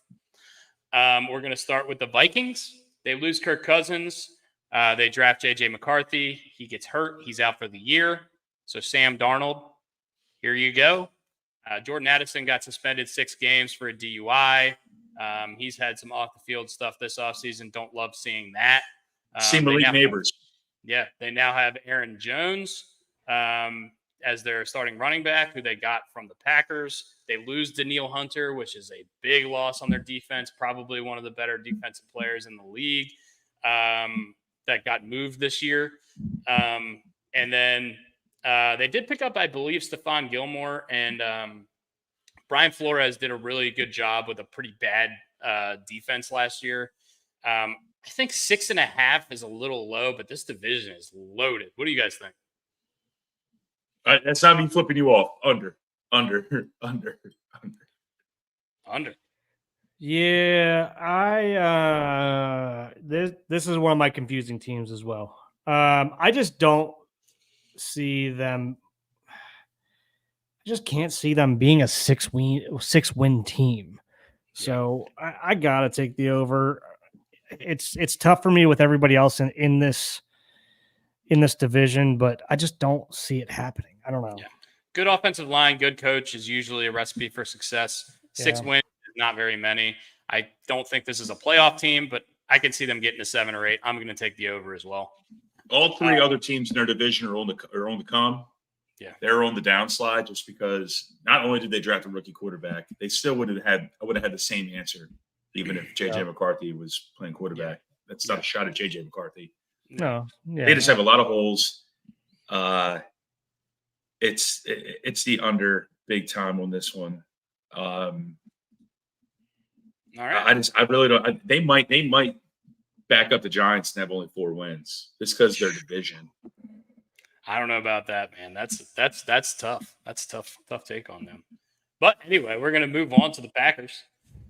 Jordan Love kicked ass in the back half of the season last year, led the league in touchdowns and yards in the final 8 regular season games, only threw 3 picks in the second half to 20 touchdowns.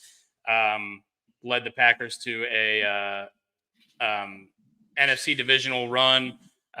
They took it to the Niners, and they really had a chance to win that game. They were winning that game for the most part in the playoffs. I think Jordan Love took a big step up. I think Christian Watson's going to be back healthy. I think Josh Jacobs is a very good running back. I know they lost Aaron Jones, but I think you plug and play Josh Jacobs in that offense. I think that's not going to hurt them that much.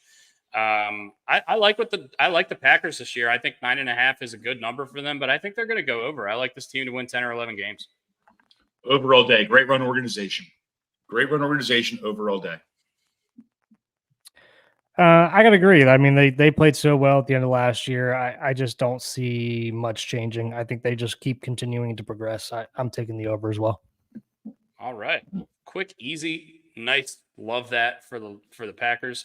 Lions got some stats here for you guys. The Lions have 13. Their total is 10.5. They have 13 of their first 14 games indoors this year. 14 of their 17 total games are indoors. The only 3 on the road are 2 in their division at Lambeau and Soldier, and then they're also playing the Niners late in the season, I think on New Year's Eve, which is not going to be a tough weather game, obviously. We're in San Francisco. Goff is excellent indoors. Last year, he had a 104 passer rating indoors versus an 88 passer rating outdoors. So I think this team is only getting better. I think it's a lot of people are scared that Jameson Williams is their number 2, but that dude scored 2 touchdowns in a playoff game last year. I think Amon-Ra St. Brown's great. I think Sam Laporte is one of the best young tight ends in the league. I think Jahmyr Gibbs and David Montgomery are probably one of the best running tandems in the league. And I think their defense is stout enough. I love this team. I love their coach. I love their mentality.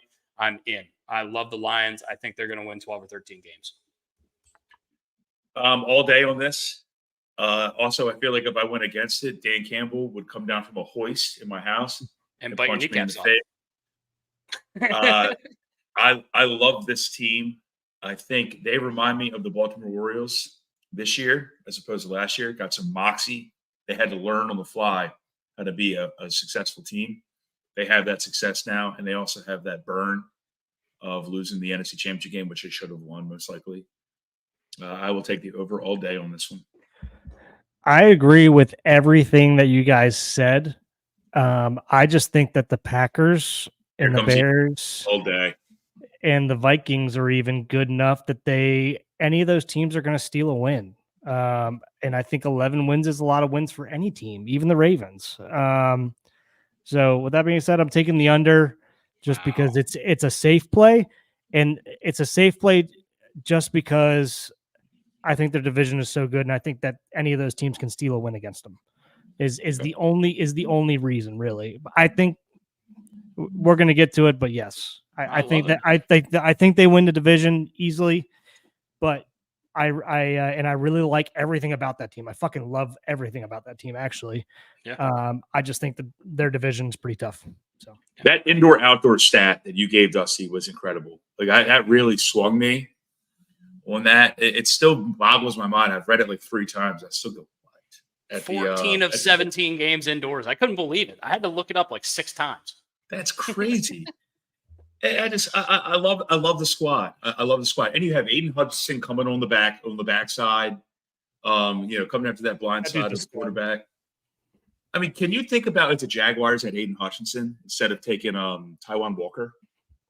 Taiwan Walker pitches for the Mets, dude. Whoever the hell it is. Trayvon Walker. Trayvon Walker wasn't bad, dude. He's just raw. He'll get there. Anyway. He's just raw. He's 3 years in the league. Show up, dude. Yeah, I mean, is Hutchinson not J.J. Watt when he was a rookie? I mean, it just like J.J. Watt won 3 Defensive Player of the Year. Well, I know we're not there yet, but like that the high motor that he has just reminds you of like J.J. Watt. The typical white boy reference in football, the high motor guy. We're moving on to the Bears before we get racist here. I mean, I'll say that again about any color. Yeah, sneaky fast. How are you sneaky fast? You're just fast. That's more about white receivers. And exactly. Jordy Nelson was sneaky fast. Anyway, Dusty lunch pail guy. Rookie quarterback Caleb Williams looks to lead the Bears to 9.5 more wins. He's a polarizing guy. I think he's kind of a goofball. A lot of people think, but he's modeled his game after Aaron Rodgers. He's a very super improviser kind of guy. Can make a lot of crazy throws that a lot of other guys can't make. The knock on him, or if there is a knock on him, is can he succeed within the offense when the plays don't break down? Which is a good problem to have. Obviously, the improvising stuff is usually stuff that you're trying to learn on the fly if you're a system guy. They added Keenan Allen. They add Rome Odunze in the first round, 2 absolute stud receivers in addition to DJ Moore, who's already there. He's hurt. And they add DeAndre Swift. I'm kind of bullish on this team, but we have to remember that this is a team that hasn't had very much success in the past. I know it's a completely new system, basically, with a new quarterback and new offensive weapons. I think Caleb Williams is going to be very good. I think he's got a chance to win Offensive Rookie of the Year. But I'm going to take a slight under here. I think it's going to be 8 or 9 wins, and then I think they're going to really break out next year. Yeah, I would agree with you. I mean, we know DJ Moore a Terp, but Caleb Williams is a DMV boy too. Mm-hmm.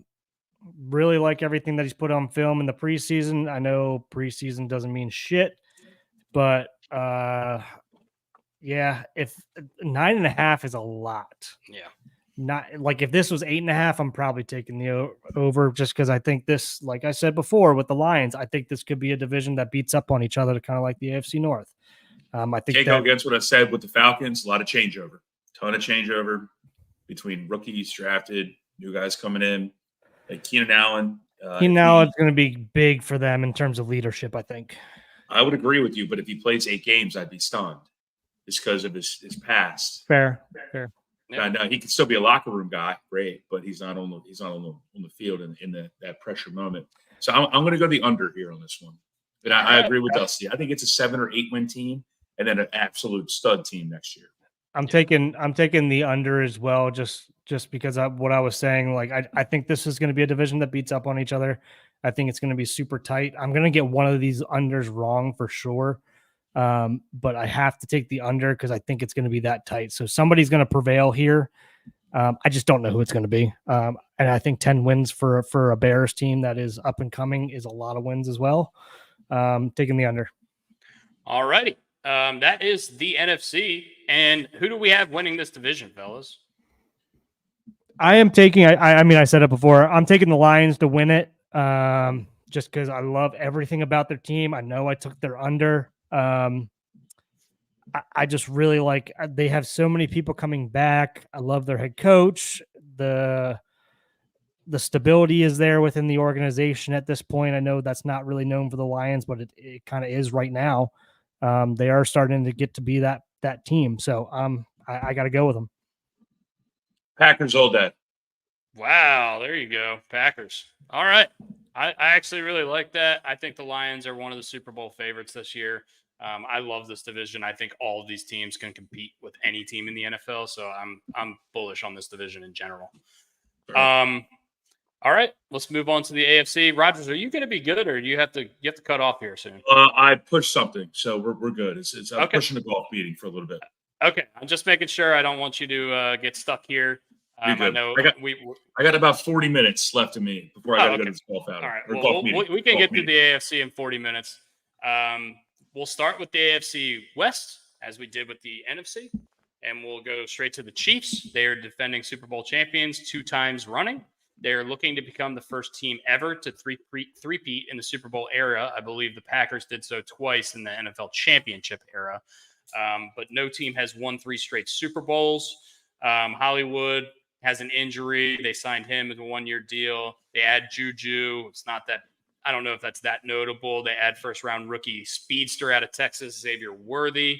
But – they also trade L'Jarius Sneed to the Titans, and he was huge for them come playoff time last year. One of the best DBs in the league, and they're looking to retool that position. 11.5 wins is a lot. What do you guys think? Taking the overall day, even with the loss of L'Jarius Sneed, I trust Steve Spagnuolo, their defensive coordinator.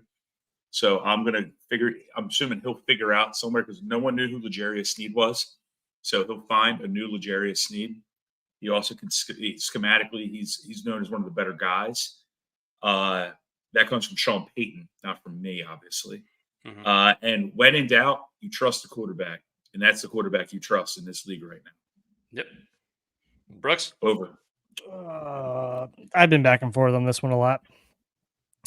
I am always and still am a very much prove it to me until you don't. I think I was going to go over here, but I think I'm going to go under. I think they get 11. I think they get 11 because I think obviously the Chargers are better. I think the Broncos are going to be better just inherently with with Sean Payton being there another year. I don't love Juju. I don't love Hollywood. Worthy, we'll see. Sneed's gone, but I'm in agreement with Brian.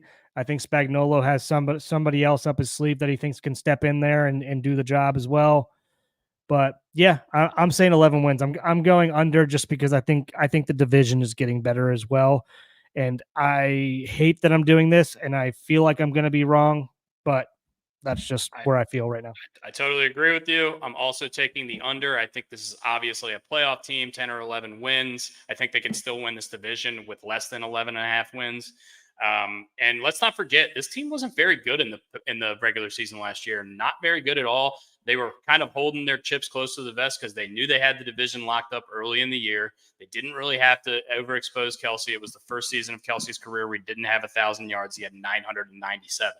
But I think Kelsey's going to take a step back in the regular season. I think they're going to kind of put him on ice until the playoffs like they did last year. And that's really when it matters anyway. I do think this is obviously one of the premier Super Bowl contenders in the league. I still think they're going to win this division, but I don't necessarily know 12 is a lot of wins, like we've said. And I'm taking the Chiefs under, and they're probably going to win all their games, but who cares? We got to make decisions sometime. That's understandable. I mean, going off Brooks' thing with the Niners, playing long into the off seasons. Yeah. Chiefs have done the exact same thing. In fact, Also, even more so than the 49ers. Yeah. And they've had a lot of off the field fucking drama this year.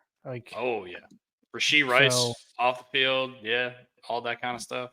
We'll see if that actually makes a difference or not. But we'll move on to the Los Angeles Chargers. Obviously, Jim Harbaugh is their new head coach, instilling his Harbaugh culture.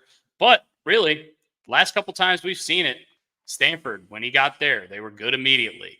San Francisco 49ers, when he got there, they were good immediately. Michigan, when he got there, they were good immediately. I really think that the Chargers can be a pretty decent team this year. I think they're very top heavy. I think they have a lot of stars and then a lot of mediocre players. They're not very balanced of a team. And if those stars do get hurt, then this team is going to struggle. I'm talking exactly about Khalil Mack, Joey Bosa, Derwin James on defense, who are guys who are complete studs, but tend to get hurt a lot. Justin Herbert is a complete stud, but tends to get hurt a lot. And they lost Keenan Allen and Mike Williams. They stole Greg Roman, J.K. Dobbins, Gus Edwards from the Ravens. I'm really interested. I think this is one of the teams. You could tell me that they would win 4 games or 11 games, but like I said, I like the track record of Harbaugh, and I think he's going to change the culture from Brandon Staley, who I don't think was a very good coach. I like this team to go over 8.5 wins. Yeah, I like a lot of stuff about this team, and it's hard for me to pick against Harbaugh. Just from what Dustin said, like everywhere he goes, he makes an immediate impact on the culture, and which in turn changes the team. Keenan Allen, Austin Eckler, Mike Williams. I mean, these are big Mm-hmm. losses. And talent wise, I mean, they also brought in, I think it's Sam Alt is his first name, to shore up the offensive line a little bit, as a Hall of Famer's son. 8.5 is like that sweet spot where I'm not sure whether to go over or under on this one. This is one of those where I'm not sure. I'm going to go over here just because I'm going to bet on Harbaugh. And I'm going to bet on him. I think he's more aggressive than John in terms of if Greg Roman's doing shit that's pissing him off, he's going to step in and say, cut that shit out pretty quickly. So I'm going to bet a culture in college is extremely easy because they're kids. They're not making more money than you until at least at that point in time. They were not. So I'm not knocking what Harbaugh did, but it took a year or two to get the culture instilled. With the Chargers, you have a lot of long in the tooth guys. Basically, every single thing that Dusty said and that Brooks has said, there's injury-prone guys all over the place. Justin Herbert already has the plantar fascia or fasciitis, whatever degree it's to. I firmly believe there's a lot of moving parts on this one. Sam Alt coming in, I think he's going to be great. Yeah, it's going to take a year. I'll take the under. It is a 7-win team. Very, very quick aside. Sorry, this is completely out of left field, but the Royals and Cleveland Guardians are in a 4-game set right now, and the Royals were 3 games back to start the set, and they've won the first 3, and Bobby Witt just went deep again to make it 3-1. The Royals might take over the Central in a 4-game set against the Indians. Really awesome. He scares me. So what you guys both said, so Brooks said over, you said under, correct, Brian? correct. All right. Under. Cool.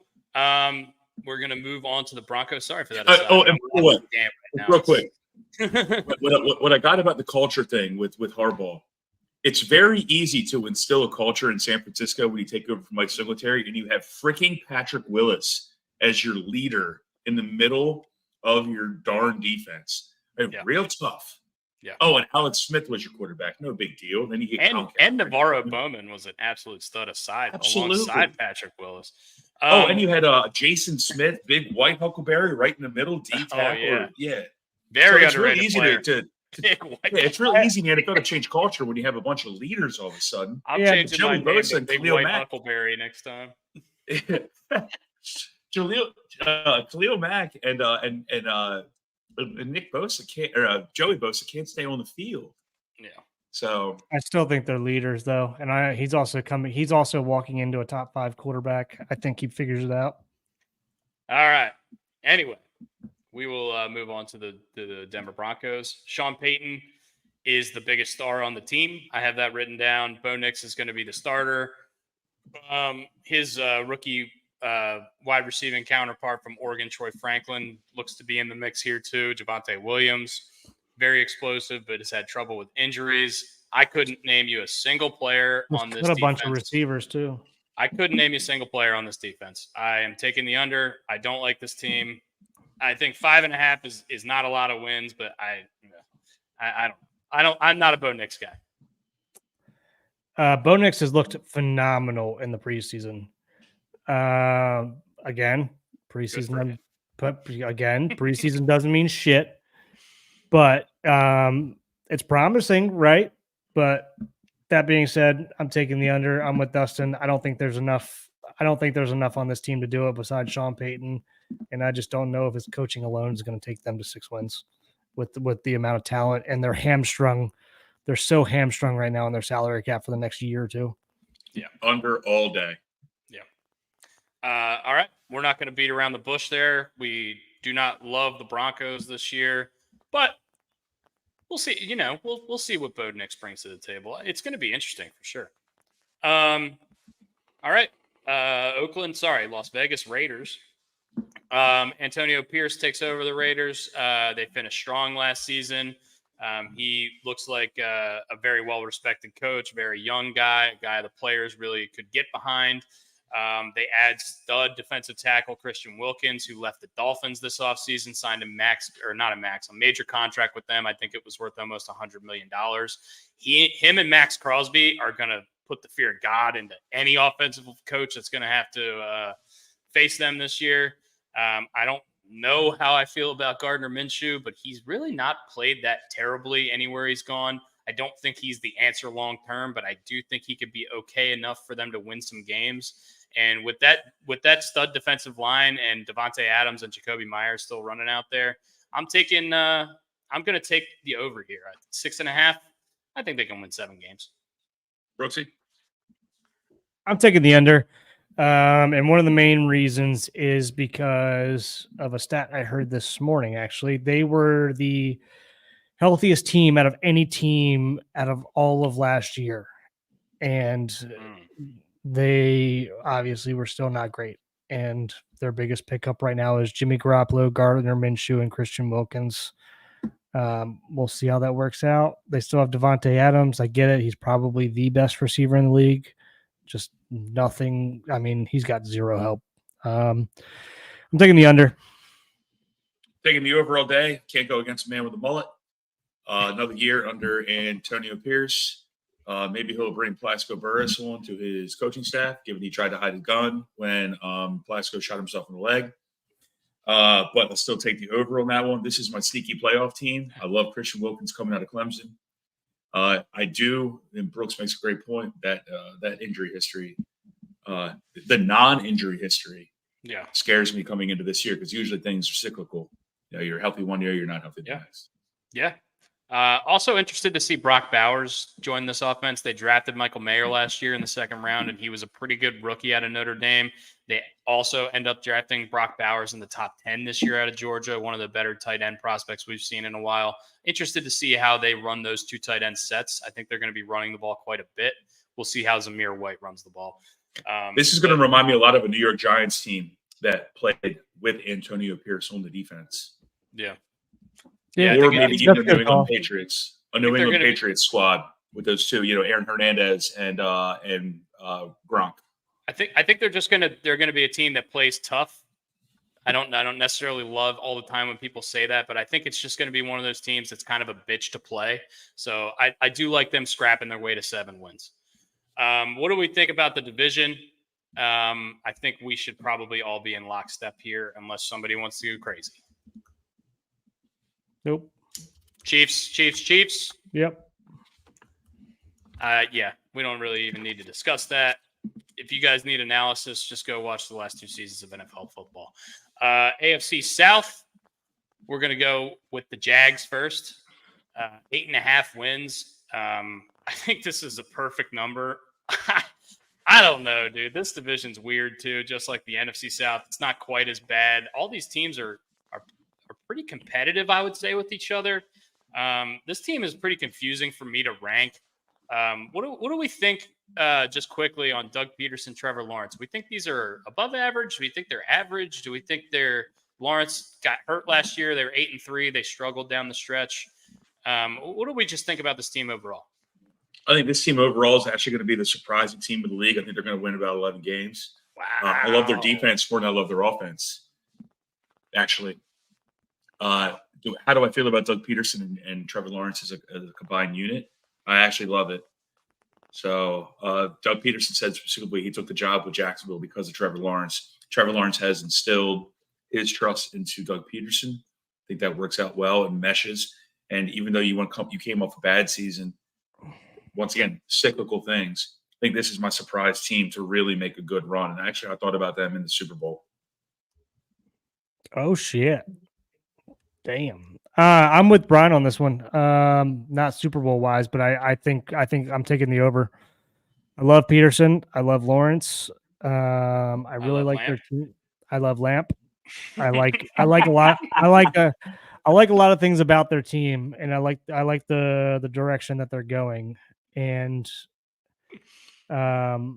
there's a couple teams in this division. This division's super confusing. Yeah. So, yeah, I'm taking the over as well. I think they can get there. I think the talent's there.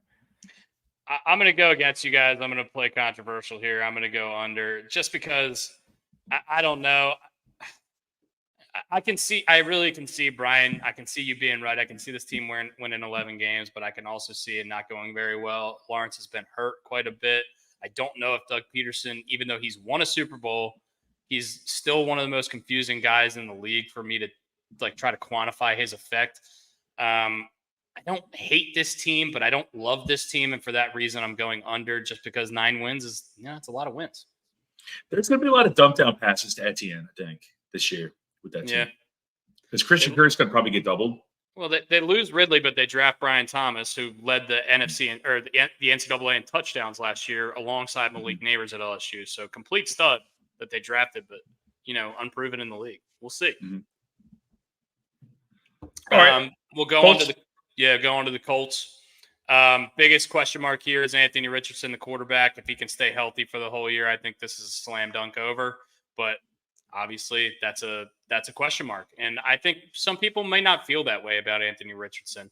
I think he's an electric factory. Joe Flacco's on this team in case he gets hurt, which I love because Joe Flacco was amazing last year. I think it's crazy that Joe Flacco is on the Colts. Little Baltimore revolving door going on there. But I love the draft class. I love Leatu Latu. And I love Adonai Mitchell, stud out of Texas receiver. I think this team's going to be pretty good. Another year for Jonathan Taylor to get back at it and get healthy. I think this team, if Anthony Richardson stays healthy, is going to be pretty good. And I think they could surprise some people. So I'm going to go over.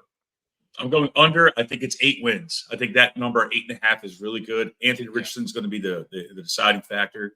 Yeah. This is not a shot at the Colts. I just think it's an 8. I don't think Anthony Richardson can stay healthy given his style. He still seems, when he was on the McAfee show a couple times, talking about how he still wants to run. He has that Cam Newton mentality. I'm going to bulldoze you. Well, I hate to say this, but sooner or later they bulldoze you, buddy. Yeah. So I'm going to go 8, but this could also be a 10 or 11 win team if he stays healthy. Yeah, can you guys hear me? Yes. Yeah. Yeah, this is a super confusing team to me as well, because I think if they stay healthy, I think you're right. I think this is a 10 or 11 win team. I think this is a really good team. And I think I love their head coach. Everything's pointing over for me. With the two other teams in the division, I've got to say the under at this point. I think you're right. I think it's going to be an 8-win team. All right. God, I want to take the over though.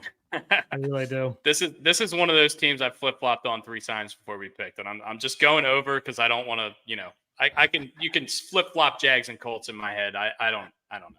I'm going over just because, like, I'm going under just because I can't take the over with every team in the division. I don't know. Yeah. Here's a team that I wasn't very bullish on coming into the year, but every time I look at it, I'm like, maybe they could win 7 games. The Tennessee Titans. I wrote down Billy Jeans because Will Levis, Billy Jeans. No more Vrabel here. I think that's going to hurt them. I think Vrabel is a very good coach. I think a lot of people were really confused when they made that firing. When they made the decision to fire him, they lose Derrick Henry, who's been the cornerstone of their offense for the last 6 or 7 years, I would say.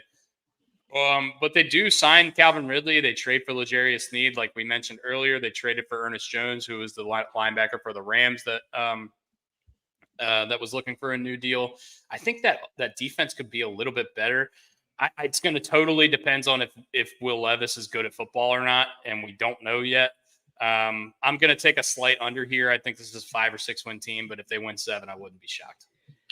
I don't trust Will Levis at all.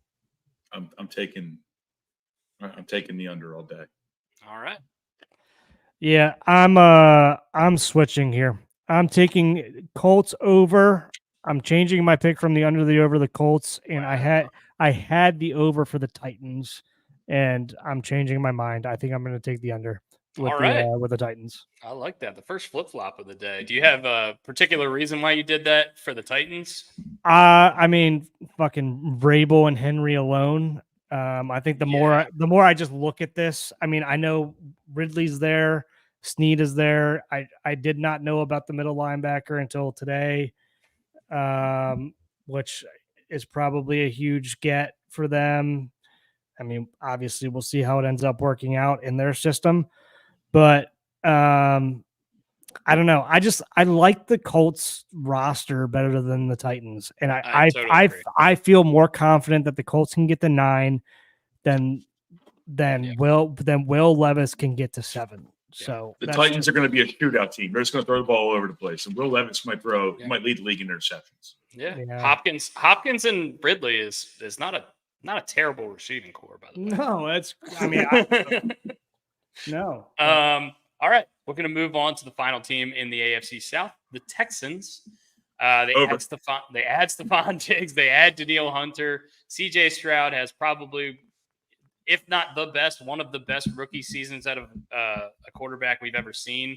We talked about Puka Nacua earlier, breaking rookie records all over the place. Still didn't win Rookie of the Year because C.J. Stroud was that damn good last year, and they added Stephon Diggs to the offense.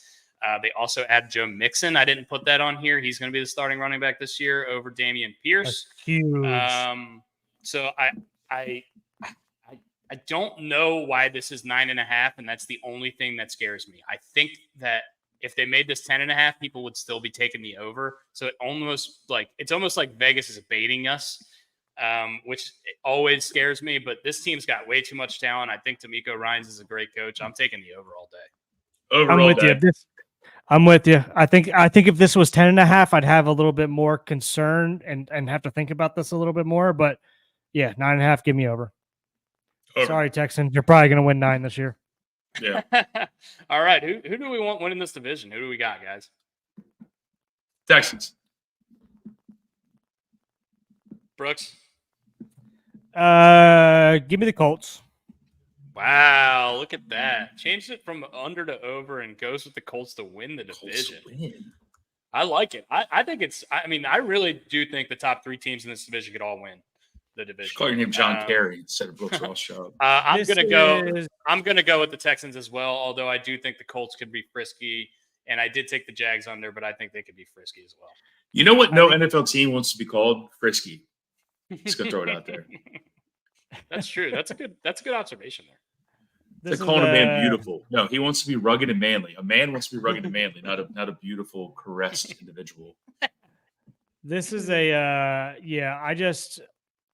Texans very much overperformed last year. I mean, you can say they either overperformed or they performed up to their ability, right? I don't know what you want to call it. Yeah. But I just think I honestly think it's between the Jags and the Colts. And I know that's a hot take, but I know, I get that. I just think I don't know. I don't think the Texans can sit there and do what they did last year. Like, that was ridiculous. And they also beat up on a division that was beat up. So yeah. Fair enough. All right. AFC East. We have 2 divisions left, guys. We are getting through this. This has actually been really fun. It's taken a little longer than I thought it was going to be, but it has been really fun. We're going to start off with definitely the most polarizing team in this division. It's got to be the New York Jets. Aaron Rodgers coming off the Achilles. We all know the story of last year, only played 4 snaps. Jets D is projected to be probably one of the best in the league, if not the very best in the league. They've got so much defensive talent on that team. Robert Saleh is a defensive head coach. Aaron Rodgers is there. They signed Tyron Smith from the Cowboys. They signed Mike Williams from the Chargers to add to this team. Breece Hall was one of the best young rookie or second-year running back, I believe, running backs in the league last year. Garrett Wilson's a stud. What do we think? I think this is just 100% based on if the quarterback can stay healthy. A 40-year-old guy coming off an Achilles is scary, but if he gets back to anything like he was in the last couple of years in Green Bay, I think this team is going to be very good. Aaron Rodgers, Tyron Smith, C.J. Mosley. Look, injuries happen in the NFL. These are very, very, very injury-prone human beings. Mm-hmm. You mentioned another human being who was extremely Mike Williams. I think that guy has played for a cup of coffee and it's still warm. So I don't trust this team at all. Robert Saleh, I'm not going to go the 2 words again. I'm not going to do it as a coach. It is the same. It is the same city, though. Yes, it is. But he seems like more of he's the Wade Phillips. He's the bald-headed Wade Phillips. He is absolutely a coordinator. He is not a head coach. He has no idea what to do. Other teams last year lost players. He lost his major player, and he still couldn't salvage it, and the other coaches salvaged it. And that just shows you the moxie and the wherewithal he has within a run NFL organization. And he kept Nathaniel Hackett. Let's be very clear about this. The head coach of the New York Jets was not named Sal. It begins with the last name that I have, but he has a D. Brooks? I'm going to go last because everybody knows, well, probably not everybody, but I've got a little bit more love for Aaron Rodgers than the rest of the guys on this podcast. That's I don't necessarily know if that's true. I might be surprising you here, Brooks. I'm hammering the over. I think this is going to be one of the best teams in the NFL. I think they're going to win at least 12 games.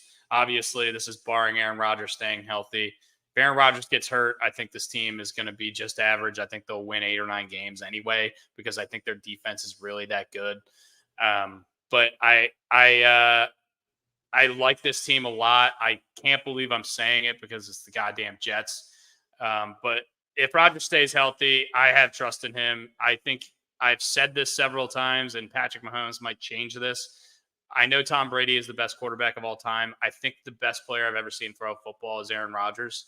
And I think the best throw I've ever seen is a throw he made to Jared Cook on the sideline against the Cowboys. I've said this several times in an NFC championship or NFC divisional game that set up a Mason Crosby long field goal. In terms of arm talent, I love Aaron Rodgers. I like the Jets. Go ahead, Brooks. I'm also on the Jets. And I am a Rodgers bootlicker, if you want to call me it. But the man at this point in his career, it's him and Patrick Mahomes are the 2 best quarterbacks in my book, as far as talent goes.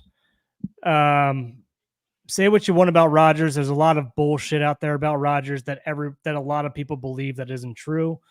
There's a lot of shit that gets painted in a bad picture off of headlines that people don't read about Aaron Rodgers, but there's a lot of stupid shit that he says as well that I do not agree with either.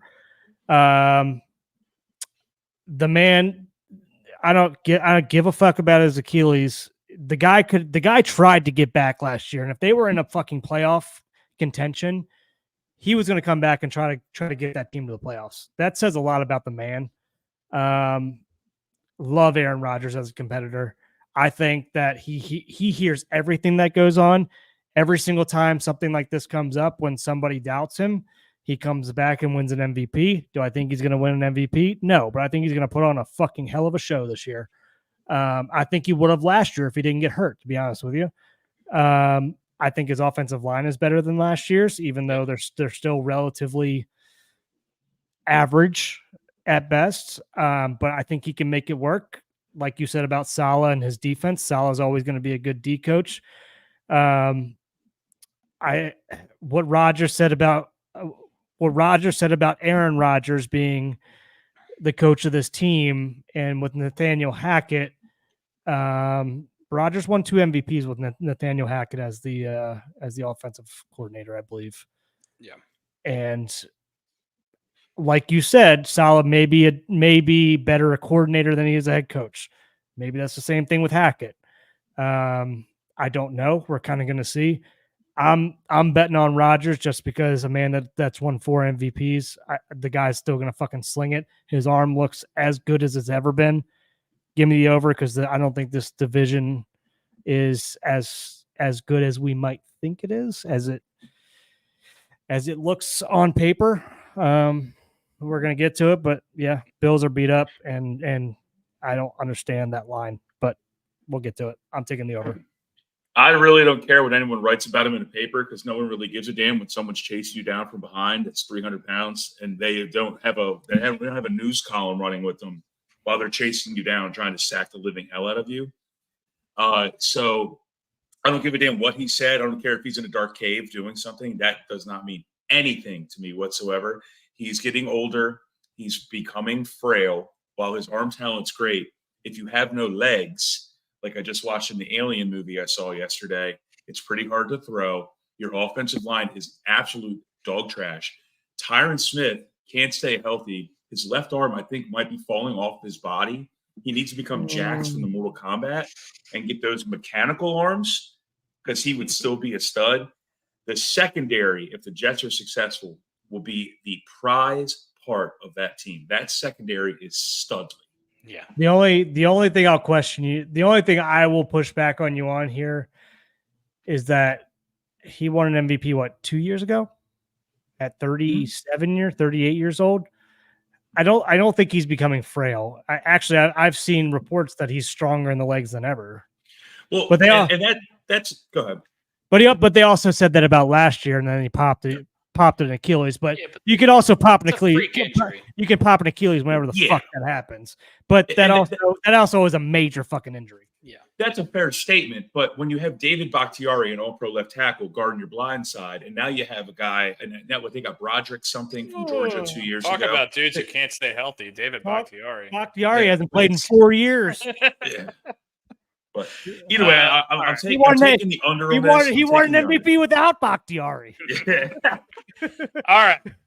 We're going to move on here. I knew that was going to be a really fun team to talk about. I knew that was going to be a fun team. Did he just unplug his internet? Yeah, he probably did. He'll be back. We can talk the New York media. The New York media is pushing us out. We can talk about the Patriots while he's gone, because I think this team is going to be relatively unspectacular. They are projected to have the worst offensive line in the league, and I'll go back to our friend Chris Kobus's question from a couple weeks ago. Do we think that Drake May should be starting over Jacoby Brissett because he's well outperformed him in the preseason? Here's my thing with this team. Like I just said, they're projected to have the worst offensive line in the league, and I've heard some people say that they think this is going to be the worst offensive line they've seen in like 5 years. So do you want to put your number 3 rookie overall quarterback in that position? I don't really know. I think at least to start the season, if Jacoby Brissett is recovered enough from his shoulder injury, obviously, I think you start the season with Brissett. And obviously, you want to see what you got out of May, but are you really going to see what you got out of a bunch of guys that I've never heard of? I think their number one receiver is Kendrick Bourne. They got Jalen Polk as a rookie. Ramondre Stevenson is okay, but unspectacular. I don't think he's going to be great, especially behind a terrible offensive line. I think this team's going to stink. I really do. I think this is going to be the worst team in the NFL. I think they're going to have the number one pick, and I think they're going to win like 2 or 3 games. I'm taking the under. It's 4.5. I think I'm taking the under. Yeah, I think I'm taking the under as well. And this sucks because do I think Drake May is a better quarterback than Jacoby Brissett? Yes. 100%. Do you really want to fucking throw him out there right now? No. With everything and everyone's like, okay, well, things are gonna change here with everybody, like with cuts happening and everything like that could be picking up some people. It's like, how much better are we making the team picking up people getting cut from other teams, right? Yeah. I mean, shit happens and people outperform and make a living off that stuff, right? But man, yeah, I just thoughts and prayers with Jacoby Brissett, to be honest with you. That man has gone through a shit ton in his career in terms of teams he had to come in and just fucking keep it afloat for. And do I think Drake May should be starting over him? In a perfect world, yes, right? Like I think he's a better quarterback. I think he's earned the starting job. In terms of the situation that's going on in New England, no, I don't think you throw him out there. Maybe you throw him out there towards the end of the season to get live reps or something like that. But whoever's going to be the Patriots quarterback is going to get fucking crushed. And I'm sorry. And you got nobody to throw to. And I think Ramondre Stevenson is a good running back. He's going to be, I mean, we saw Saquon in New York behind a bad offensive line as well. I mean, you can only do so much, right? I mean, Christ, he's not Barry Sanders back there. So right. Sorry, guys. I had Tyron Smith guarding my blind side. My dog took out my. I'm 3 beers. I'm 3 beers deep, and I got to piss again. So this is my 5th. Dixie took the plug out of the wall. My laptop just went dead out of nowhere. So we were talking about how the offensive line for the Patriots is going to be pretty bad, and we were referring to Kobus's question about starting Drake May over Jacoby Brissett, despite the fact that reports are indicating that Brissett is probably going to start. And we were talking about how we don't want to get the rookie quarterback killed behind the worst offensive line in the league. What do you think? And do you have a lean over or under on the Pats at 4.5? I'm going to take the under all day on the Pats. If Kobus sent the question in, Chris, thank you, man. Good to see you. Hope everyone's going well with the babies and with Miss Alex. But I'll take the under all day. Put Jacoby Brissett in there. They're going to get their ass whipped. They're just such a bad team. It's them and the Giants and the Panthers. They're running away with it. Yeah. It's not going to be quite David Carr Texans first couple seasons level, but whoever's calling the signals for the Pats offense this year is not going to have a good time. No, and you never want to take a rookie's quarterback. And this has already been said. I apologize. You never want to take a rookie quarterback confidence away. No. So let him learn. Yeah. Okay, we're all in lockstep on the Pats. We're all taking the under. We're going to move on to the Dolphins here, and these next 2 are going to be pretty controversial, I think. Dolphins lose stud defensive tackle Christian Wilkins in free agency. We talked about that. He moved on to the Raiders. They lost Jalen Phillips and Bradley Chubb last year. They're going to be back. I believe they still have Jalen Ramsey. I don't know if that guy's still alive. I think he's still on the team. They had Tyreek Hill. They announced that Odell is going to be on the PUP list to start the year. A-Chain was like the greatest fantasy player ever for 3 weeks last year and then fell off a cliff because he got hurt. Mostert led the league in touchdowns, and people are taking him in like the 10th round of fantasy drafts this year. I don't have a clue what to expect from this team, but I know this for sure. It's going to be fun to watch. What do you guys think? I love the Dolphins. I actually really enjoy the Dolphins in regards to everything they have done, even losing Wilkins. I think it actually bolsters their defense because it's going to make people now focus on the outside and a couple of the players who I can't remember their names, I should have written them down because I did research on them. I think they're going to be able to get up the middle. And so I really enjoy the Dolphins this year. And plus, it's a track team. Yeah.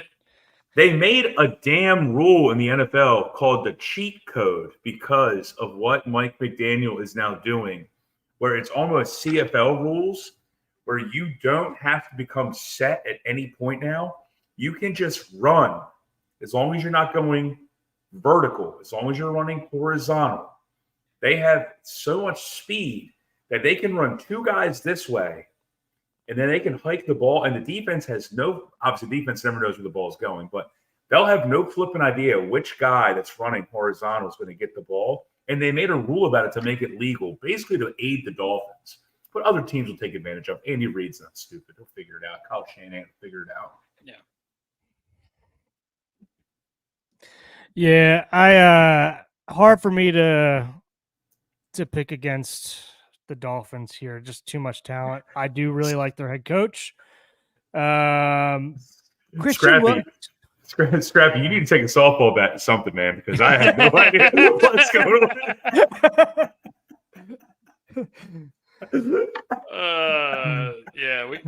Look.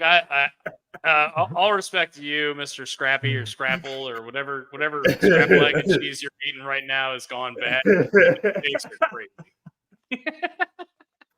Yeah, I'm with you. So was Christian Wilkins, was he hurt most of last year? Or am I thinking about somebody else? Jalen Phillips and Bradley Chubb were both hurt last year. I believe Christian Wilkins is healthy. Yeah. Okay. Yeah, regardless, that team actually hated, for whatever reason, Vic Fangio, and I have no idea why. Old school. But yeah, it's old school versus new school. I think you're right. But yeah, that's definitely something. I mean, if the team or the defense or the offense doesn't believe in the coach of said side of the ball, it's just not going to be a good year in general. I think by default, it's going to be a decent year. Nick Chubb, hopefully he gets back sometime this year. Nick Chubb.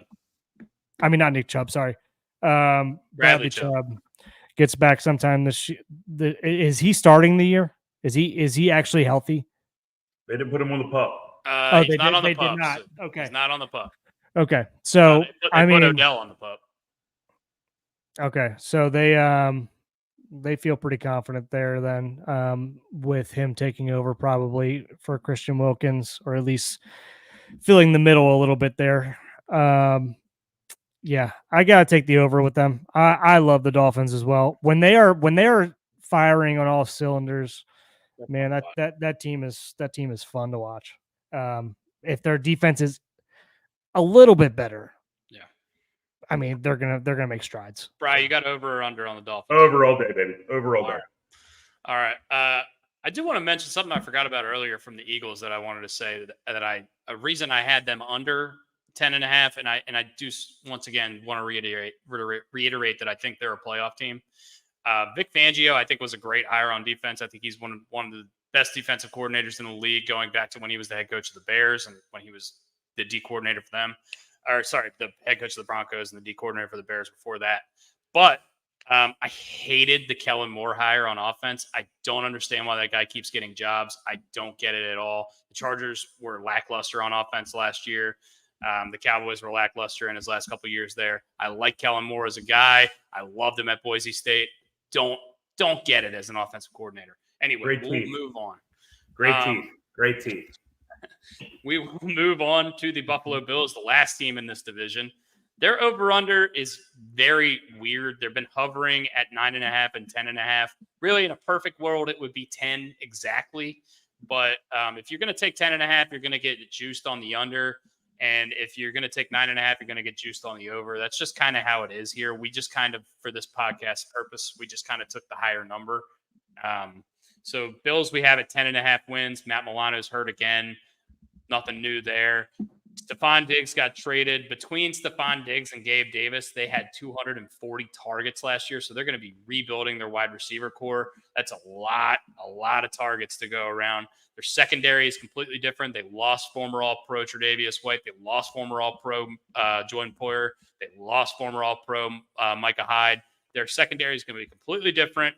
I'm not super bullish on this team, but they still have Josh Allen. And if you have a quarterback who's one of the best 5 quarterbacks in the league, I believe he is, then you always have a chance to win. What do you guys think? Under. Brian's hard on the under. Go Brooks? ahead, Dusty. Go ahead, Dusty. I'm going to take the under. 10.5 is too many. I think they're going to make the playoffs, but 9 or 10 wins. This is something I wouldn't bet on, but, for the purposes of the show, we have to pick. I'm going to take the under. Man, I thought I was going to be the only one taking the under on this. I'm taking the under as well. I think they lost too much. Yeah. I think they're very much in a transition phase right now with losing a lot of leadership as well. They lost both of their safeties, both of their veteran 10-year safeties. Yeah. I just don't see. Could I still see them winning 10 games? Yes. Could I see them winning 11 games? Yes. I think 11 games is a stretch. I think 11 games is a lot. I think 11 games is a stretch. Yeah. Especially with the Jets and the Dolphins in this division as well. Yeah. Losing Matt Milano. Yeah. That's tough. Yeah. And they were really, really high on him coming back because he didn't play at all last year, maybe like a game or two. And then he just got hurt again in preseason, what, two weeks ago, I think. So he's like Van Der Esch from the Cowboys, constantly getting hurt. Yeah, that guy was stud. I feel bad for that guy too. Who we got for the division? I'm on the Jets. Brooks, you're on the Jets as well, I believe. Dolphins. I gotta say Jets just because I took that over. I'm skeptical, but I'm taking the Jets. Okay.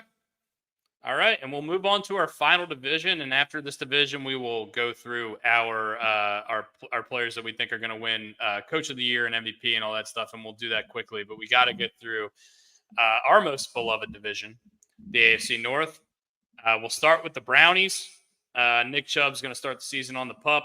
The team's likely going to lean on their strong defense. Myles Garrett is going to lead that defense, reigning. I don't know if he won Defensive Player of the Year last year or the year before. I think it may have been 2 years ago. Either way, complete stud on defense. Really one of the best edge rushers we've seen in quite some time. Do we think Deshaun Watson's good at football anymore, or do we think this team's any good? I don't really have a very good grasp on this team. I think they're well coached. I have the over on them. Deshaun Watson's the biggest outlier. Quarterback's always the biggest, not outlier, the biggest variable. Yeah. So I'm going to take the over. I love Nick Chubb starting on the pup. That sounds dumb to say, but he's more of a guy for the back end of the season, given his running style. So I actually enjoy him getting rested and getting healthy and ready to rock and roll for the additional, 12, 13 games of the season. So I'm going to take the over on these guys, and they're sneaky to me. Yeah. Yeah. Brooks? This is super interesting to me. I think that this roster, not much has changed, but I mean they've added not Deshaun Watson, but what's his name from the Saints? Why am I blanking right now? Jameis Winston, which I think is a great backup. I mean, we talked about this before. I think he should be starting for the Saints right now. My only concern is Nick Chubb starting on the PUP list. And is that going to be 4 games, or is that going to continue after that? Yeah. Because that's really the biggest question mark at this point. This defense is fucking solid. They just got worn down at the end of last year because, I mean, they went Chubb to lean on. Well, they went through like 6 games probably before Flacco came in and started playing well. I believe they had like that little midseason where they were just getting the shit beat out of them defensively, just because they were on the field constantly. Yeah. So, I gotta take the over. I gotta take the over. I think Yeah, they're too good. I think they're too good. They feel like a 9 or 10 win team to me. Yeah. We're all in lockstep on the over there, and I hope we're all in lockstep on this one. As Bill Parcells says, if you have two quarterbacks, you don't have a quarterback. And during the lengthy podcast that we've been doing right now, the Steelers have officially named Russell Wilson as their Week 1 starter, which puts to bed that question. Do we think that Tomlin is a good enough coach to contain this QB circus that's almost certainly about to happen? Their offensive line's a little bit better. They signed Patrick Queen. I still don't really love Najee Harris or the skill position players. Pickens is all right. Deontay Johnson scores 0 touchdowns. But what do we think about the Steelers? I'm going pretty hard under here. I don't think they get to 9 wins. Under. I am. I think this is the first time that Tomlin's going to be under 500. I really do. And that's Deontay Johnson doesn't play for the Steelers anymore. He plays for the Panthers. You're right. I'm sorry about that. You're right. Still doesn't score touchdowns. It's a shame. It's a shame to say, and I do think I think they're close. I do think they're probably a year away. I think they're going to be good here soon. I really do. I just don't see it. This year, I think the division's too good for them, for their team. I think this team is on the way for a rebuild. I think this is going to be one of those teams where this year we're going to find out that they're bad and they're going to blow it up. I don't believe in this team at all. I think they're going to win 5 or 6 games. The best job security on this team is Mike Tomlin. Cam Hayward is very long in the tooth, still a phenomenal player, absolutely, without a doubt. Patrick Queen, great player, good side-to-side guy, not attacking the line. They just don't have it. George Pickens has got Juju Smith-Schuster written all over him. Going to start bitching and whining. Martavius Bryant start bitching and whining about not getting the ball. You don't know who your quarterback is. There's going to be a lot of these damn sweeps with Justin Fields. They might even see Russell Wilson, Justin Fields in the same backfield, or one under center and one in the backfield at the same time, so they can run sweeps because they don't trust their offensive line, which is new and young. It's an under all day. Now, it's not like they're going to win 5 games, but I think they're going to win 7 or 8. Yep, Fair I enough. agree. I'm going way under on them, and I'm probably the most negative of us. No, I'm with Brian on this one, and the only reason I'm saying under right now is just because I think the Browns and the Bengals and the Ravens are just too good. Yeah. Another really hard under for me, and this is probably gonna piss off a lot of people, but I don't think there's any fucking chance the Bengals get to 11 wins this year. No fucking chance. Chase and Higgins don't want to play there. They both want new deals. Burrow's recovering from a wrist injury that he had to talk to offensive linemen in the offseason about because no quarterback has ever had this wrist injury. He hasn't thrown 3 straight days of passes in training camp because they're scared that he's going to re-injure this wrist. I don't see it at all. If Burrow's not healthy, this team stinks. If Burrow's not healthy, this team stinks. And if Burrow is healthy, this team is going to be good. I don't believe in Burrow staying healthy all year. They lost Joe Mixon, who's a great great blocker as a running back and has been one of the most consistent running backs in the league. I don't like the team at all. I'm way under on the Bengals. I think they're going to win 7 games. I'm very much under as well. I'm not as pessimistic as you on the Bengals right now. I do think it all lands on Burrow. I don't think that Jamar Chase and T. Higgins, it's not that they don't want to play there. I think it's just that they would very much love to play there if they had new deals. I don't think that has anything to do with it. I think Mixon's a huge loss. Is their defense any good? We'll see. Burrow is going to be everything. And I'm with Dustin here. I don't understand everybody on TV, and they're taking the Bengals over the Ravens in this division. I don't understand why. And I actually kind of love it. Yeah. I actually kind of love it, but I just don't fucking understand it. The Ravens are boring. We just win every year. No, but is it because the Bengals got to the Super Bowl more recently and then lost? Like, is that the only reason why? Because they went on a monster tear when the whole fucking division, like the Steelers, the Ravens, everybody was banged up that year and they had a cakewalk to the playoffs. And then they got hot in the playoffs and went to the Super Bowl. Is that why everyone's on this? I don't understand all the love for the Bengals. I don't understand it. I'm taking the over after that passionate speech by Will. Here we go. Somebody's got to do it. I got William Wallace out there in Indianapolis. You know, he's just saying, "Where's your sword, man?" All right, I'm taking the over for a couple of reasons. I dig people that want contracts, so I like that Trey Hendrickson, the defensive lineman at the end, wants a new contract. I dig that T. Higgins is up for free agency. I like that Jamar Chase is pissed off and wants a new contract. The Burrow injury scares me. This is the team that I always like to say about certain baseball teams: add water and stir. Now, unfortunately, the water throws the football for the Cincinnati Bengals. Because once he gets in there, I think that team is ready to rock and roll. Even losing Joe Mixon, who is going to do well with the Titans, but he's not what he was prior. Texans.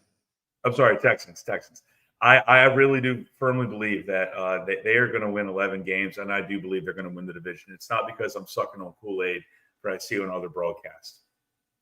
All right. Well, I'm glad we had that thoughts. Let's go on to the last team in the division, and then we can argue a little bit more about this. Ravens are 10.5. They're over under. The O-line did take a hit, losing Kevin Zeitler. We're really hoping that Ronnie Stanley can stay on the field for more than one series at a time this year, but we did sign Derrick Henry, lose Jadeveon Clowney. We paid Justin Madubuike.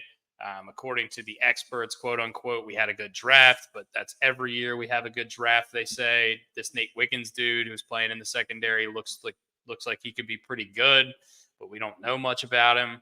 I trust the organization. And I trust the coaching staff. Like Brian said, I love that the coaching staff has been there for a while. I love that Monken's going into his second year. I love the Derrick Henry pickup. He's been the best running back in the league over the last 7 years. That's not named Christian McCaffrey. I think this was the best team in the NFL last year, and they proved that they had the best record in the NFL. They didn't win the last game of the season, but I think if you asked most of the players, and actually Chris Jones said this in an interview after the AFC Championship game, that he thought that they were that the Ravens were the best team in the league and that they just beat them. So I do think that they didn't drop off that much. I think they're going to win at least 11 or 12 games, barring obviously Lamar staying healthy. But look, Lamar's been in the league 5 years and he's won 2 MVPs. I'm going over. Brooks, Bry? Under. I am. Wow. Go ahead, Bry. I'm going under. The offensive line stuff scares me. That's the only thing. Everything else, totally fine with. Okay. The O-line, and especially the interior offensive line, that makes such a difference. Now, thank God we still have Linderbaum. But Linderfuck. Yeah, but having 2 new guys on each side of him scares the living hell out of me. And Ronnie Stanley, as we know, is soft. So that being said, I'm gonna go under because the O-line scares me. Derrick Henry can run through a wall for you, but how many walls can he run through? Brooks? Yeah. I will echo Brian. My biggest concern is the O-line. 100%. Biggest concern is the O-line. Second biggest concern is cornerback depth. If everybody stays if our cornerbacks stay healthy, we look phenomenal. Just after that, I'm not really sure. They could end up being great, right? Who knows? Plug them in, put pressure builds diamonds, all that fucking bullshit you want to coach speak, you want to talk about. We'll see if that actually happens. We'll see if Williams can stay healthy. My biggest concern is the O-line. That being said, I think we have enough fucking talent that we can win 11 games. Give me the over just because... Not even just because I think the Ravens are good enough to win 11 games. I'll obviously always root for them to win more than 10.5 games.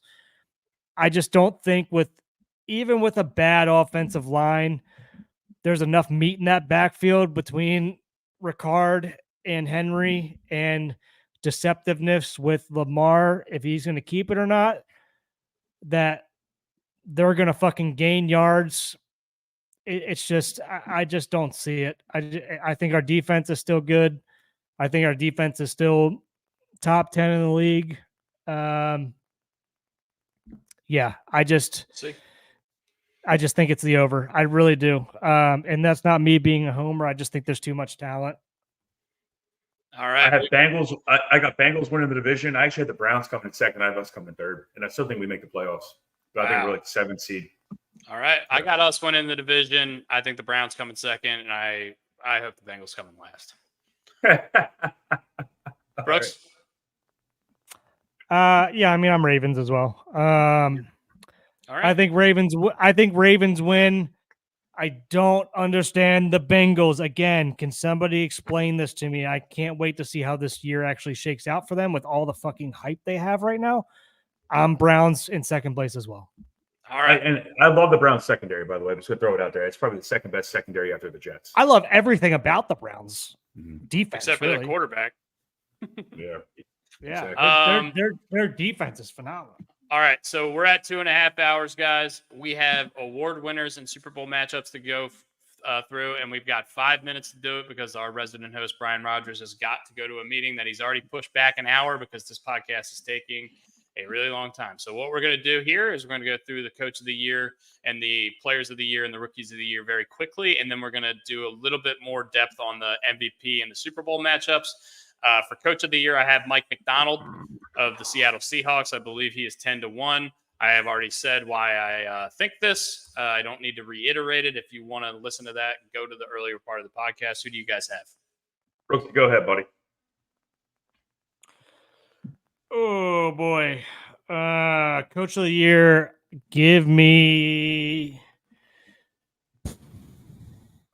Kyle Shanahan. All right. I'm going Mike McDaniel. Wow, he's big on the Dolphins. I like that. Shanahan and Mike McDonald. Offensive Rookie of the Year. Somebody start us off while I'm putting this stuff down. Offensive Rookie of the Year. Brooksy, go ahead. I have this written down just on this over here. Somebody else go because I really am not sure about this one. Okay. Offensive Rookie of the Year for me is going to be Jaden Daniels. I think the Commanders are going to win more games than people think this year, and I think that he's going to be the biggest reason why. Give me Jaden Daniels. You took it out of my, as I have it all written down here, what I did research on. Yes, it is Jaden Daniels for me as well. Okay. Because of rushing yards. I think he's going to rush for a ton of yards, and that's going to take him over. Yeah, I don't think I can bet against that. I was between a couple other ones, but yeah, give me Daniels as well. All right, look at that. Nobody went with Caleb Williams. Sure. I know. right. Like, I think it's more just because like he's going to be doing more with nothing. Yeah. I don't know. I do want to preface this by saying I'm definitely way too in on the Seattle Seahawks, but I'm taking Byron Murphy as the Defensive Rookie of the Year. Oh, you took it! Damn it! I was on too. I think him and Mike McDonald's scheme is going to be excellent. I think he's going to get a ton of pressure up the middle as a defensive tackle. I really like him to win Defensive Rookie of the Year, and he is 10-1. I thought he was sneaky for me, even though he's 10-1. I thought he was sneaky. You got him as well? Yeah. Nice. Brooks? Yeah. Do you have odds up on defensive rookie? Yeah, I have in the other notes thing. There should be odds on everything. It should be in there. We go. I got it. Got it. I'm not taking him just because I'm not following suit on this one. Fuck.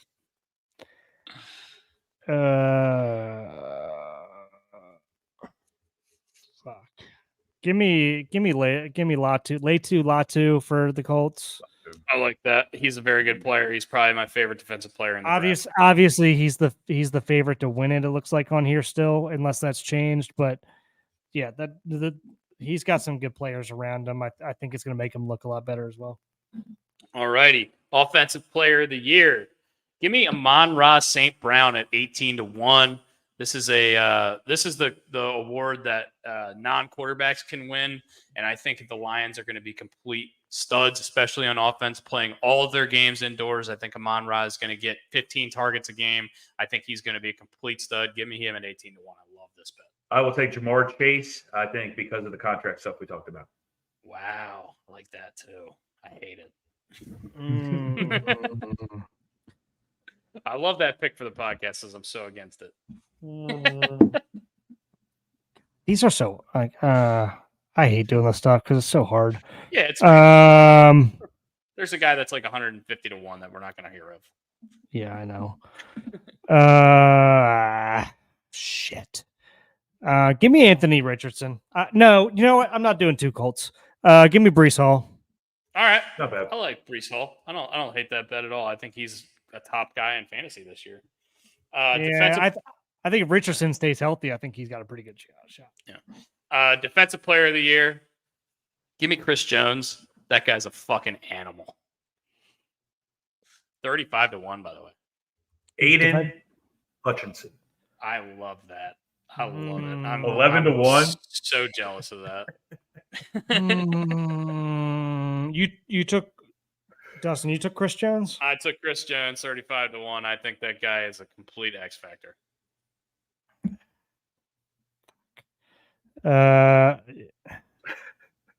What the fuck, man? Yeah, give me Micah Parsons. That dude's an animal. Yep. I don't think I hate that either. The favorite, by the way, is TJ Watt. He's never won one, and he probably should have. What? I'm going to say, MVP, I have two written down, but I'm going to take one. It's going to be Jordan Love at 14-1. The other guy's in the same division, Jared Goofball at 20-1. I'm going to take Jordan Love specifically because I think he'll get more credit than Jared Goff. I think Jared Goff has the best season in the NFL. He still won't get votes because he's Jared Goff. I would just like to bring up Coach of the Year. I'm going to take two pies in the face for Matt Eberflus. He's the favorite. He's the favorite to win Coach of the Year. Yeah. I took him to get fired first. Yeah. Can't wait. Can't wait. And I don't think we decided fully that was the punishment yet. So if anybody has a better one. MVPs, boys. Brooks, you go first and then Brian. MVP. This is a quarterback only award. So wait, so anybody else, did we take where did Coach of the Year come from? Was that just out of nowhere? Did we take Coach of the Year already? Yeah, we already did. Mm-hmm. Okay. Yeah, that was the first one. I'm an idiot. MVP, give me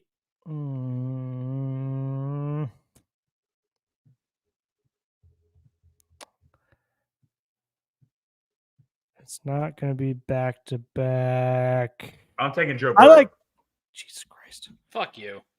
Jesus Christ. You are a Bengals fucking dick sucking machine.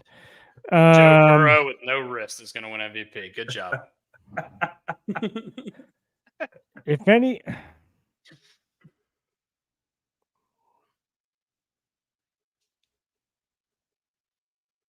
give me Jordan Love. Wow. All right. We got two for Jordan Love. I love that. You took Jordan Love too? Yeah. I'm not listening at all. No. Apparently, according to Dusty, I got Jim Abbott throwing a football right now. All right. All right. It is finally time. Super Bowl matchup and winner. And I will start us off here because I know Brooks is going to have to do some looking. Where's the odds? All right. I am going to be a little bit of a homer here. I'm going to take the Ravens.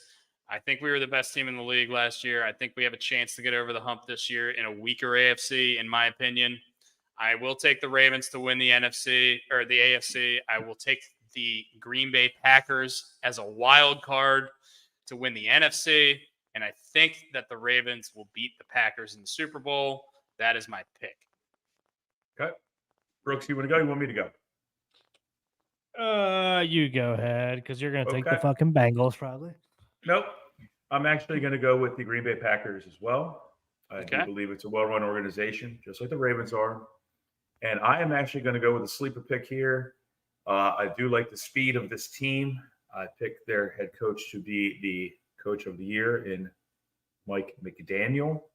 Wow. I am going with the Miami Dolphins versus the Packers, and I will take the Packers to win the Super Bowl.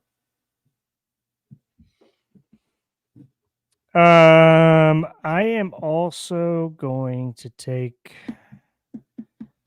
the Ravens, and I would love to see them. Man, I would. You know what? I'm doing it. I would. Same thing as last year. I would love to see a Ravens Lions Super Bowl. Yeah. Give me a Ravens Lions Super Bowl. Who's winning, Brooks? Gotta be. I mean, I'm going with the Ravens, even though I probably. You're wearing Detroit Honolulu blue right now, and you're going to take the Ravens? Don't you talk to me, you fucking Bengal tiger over there. All right, guys. That has been our podcast. We will put all of these picks out on social media for you guys to see. Thank you guys for listening. This has been an incredibly long podcast. We might split this up into 2 sections based on AFC and NFC, just for YouTube's sake, just so you don't have to watch a 3-hour video if you're not watching us live. But thank you for sticking around if you are watching it live. And thank you for supporting us and being our friends and listening to us ramble. And Brian, our resident, one of our hosts here, has had it for about an hour now. This is going a lot longer than we expected, but this was so much fun. Brian's I really hope that the Bengals. Brian's gonna get out of here in a second. I'm gonna let him say his goodbyes, but Dustin and I might sit here and bullshit for a second. So. Yeah, that's cool. We had our golf meeting yesterday up in Mountain Branch. God, it was so freaking hot yesterday. It's unbelievable here in Baltimore, or Baltimore County. The Lord have mercy, or Harford County. But we got everything lined up. I just got to meet with a couple other people about some stuff. But as I always say every week, I love you guys. Thank you. My best part about this is talking to my friends. You guys have a good one. Enjoy. Keep talking. Go Bengals. And I'll talk to you later. Is the Chasseur tournament all booked up? Is there any available spots left that we need to promo for? Yeah, still have about 12 spots left, 12 foursomes left. Okay. But I have about 7 of those spots already filled. They just haven't signed up yet. I already know who they are. They just haven't signed up. Okay, so it sounds like there is very minimal spots left. So if you guys are interested, the Chasseur tournament is coming out October 21st at Mountain Branch Golf Course. So if you're interested in that, it's going to be a fucking shit show. It's going to be a great time. I highly recommend everybody to be there. We will be one of the sponsors for it as well, in terms of you'll see some of our merch and stuff there. Hopefully, obviously, Brian will be there. Brian will be there representing. If not, Dustin.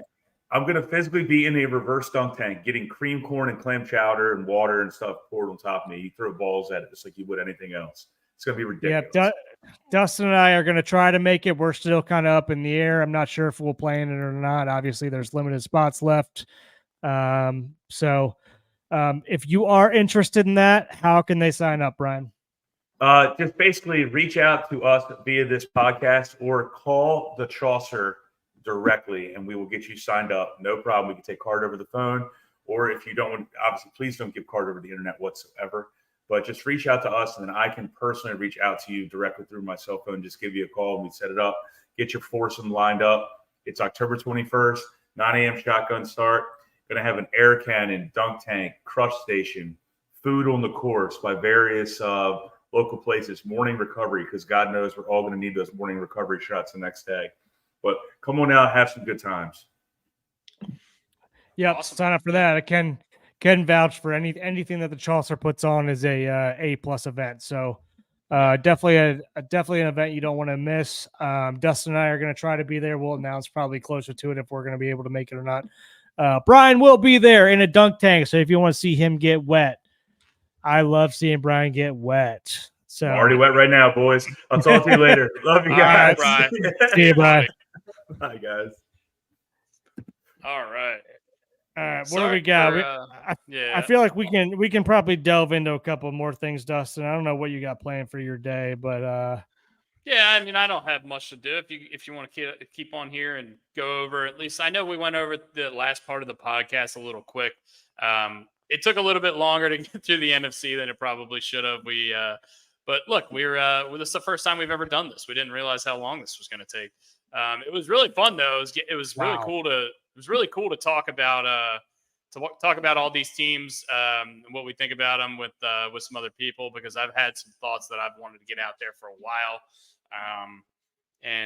Hopefully you guys enjoyed it. Obviously, you're not going to agree with all of our takes, and obviously, you will agree with some of them. And appreciate you guys for hanging out this long. Like we usually don't do a podcast for this long, and we probably won't in the future. Besides our watch along party, I'm going to shout out our watch along party. It's going to be Thursday, obviously for the Ravens Chiefs game. We are going to be down on Dr. Foy's bachelor party in the Outer Banks. We're going to have some hilarious individuals down there and a lot of shit talking going on, I'm sure. We are also going to have our Gary Williams Stole My Lawn Furniture first annual fantasy football draft on Monday, which will be a live draft. Same YouTube channel, a lot of shit talking. If you want to know what goes on in our group chat, you probably can just tune into that and get a little bit of an idea, maybe a little bit more filtered, just to keep our parents happy. So, but yeah, we got those two things coming up here soon. Dustin and I are probably going to talk a little bit more, go over some more of the stuff that we couldn't really get more in depth on because we were trying to hurry up and scoot through that with Brian.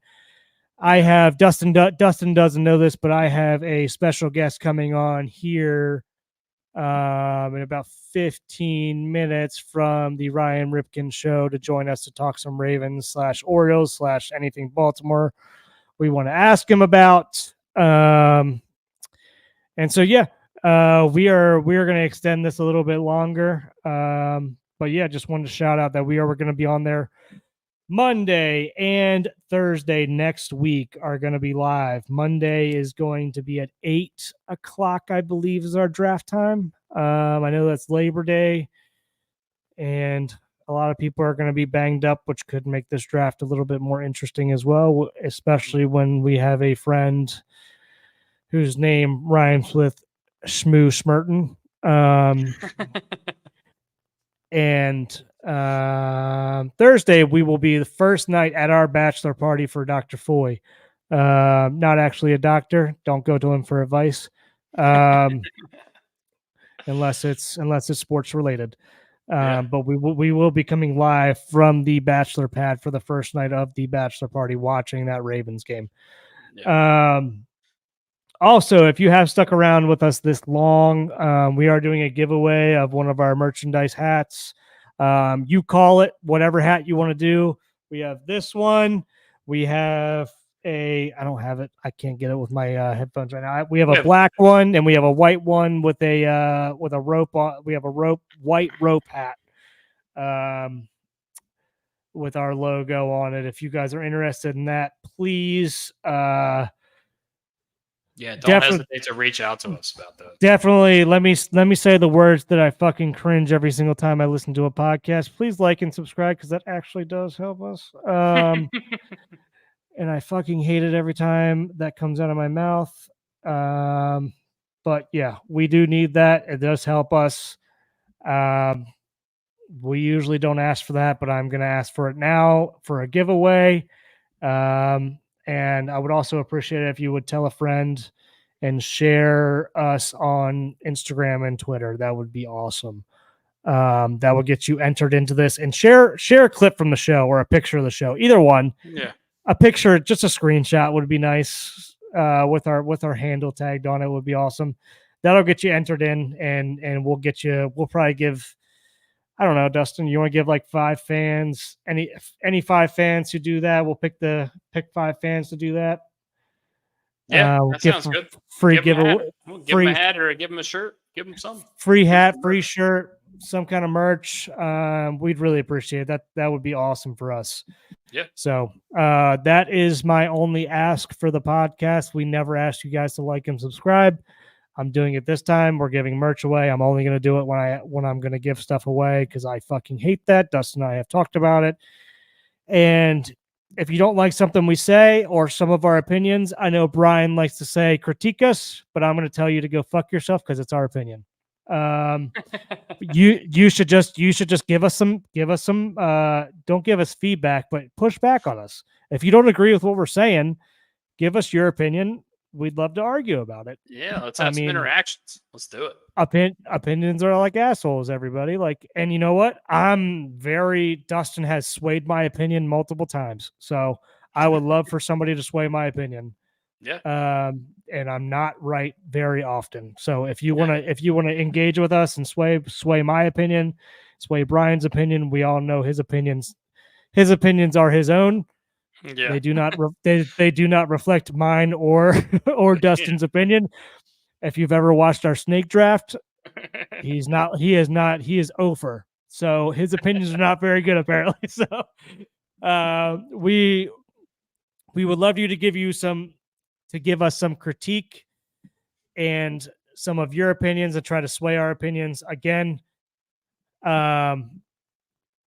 I'm not going to guarantee I'm going to be the nicest human being in the world, but if you say something mean or stupid, but I would love you to give your opinion and try to sway our opinion because again, we have fucking opinions and we're going to have opinion and we're going to put our opinions out on the air. If you say opinion one more time, I'm going to kill you.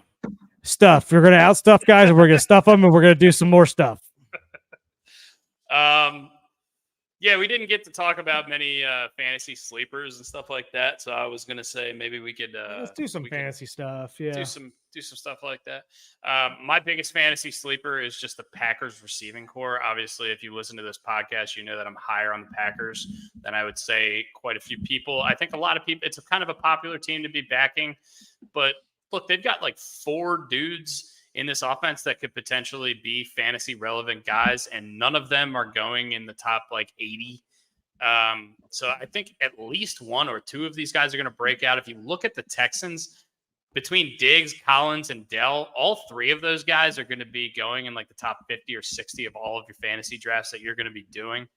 I don't necessarily know if the top end talent is quite as good with Green Bay, but sorry, I'm getting a call. Give me a sec. But there's so many mouths to feed on Green Bay. I think it's going to turn some people away, but at least 1 or 2 of these guys is going to break out and have a great season. And then Brooks, you can take it away. I got to take a call real quick. Sorry. Yeah, I would say that I am not as high on Green Bay's receiving core, just because I think the love gets spread there too much. But again, I am probably not the best person to ask on some of this fantasy stuff. I feel like I am the best at if you want to come in about 3rd in your league, I'm pretty good at that. I have not won here in a couple years, so I'm on a little bit of a drought. So, again, Dustin is definitely the person to ask here if it comes to some of the fantasy stuff. Not high on some of the Green Bay guys, just because I think the love is going to get shared a lot there. I guess pun intended. Not intentional, but that ended up working out well. But yeah, Dustin, I would like to ask you, even though we are in 2 of the same leagues, what is some of your draft strategy when it comes to, are we heavy on receivers first? Are we heavy on running backs first? When do we start? What's our draft strategy here while we're trying to fill a little bit of the time? And since I'm in a couple of leagues with you, I'm going to go ahead and get another beer and go piss while you talk about it. So in particular this year, as opposed to a lot of other years, I would say it is very advantageous to have a pick in the higher end of the first round, at least in the top 8. I talked to my buddy Shane about this. Shout out to Shane. I don't know if you listen, but he's one of my guys that I talk to all the time about fantasy football stuff. There is a clear and obvious to me top 8 this year.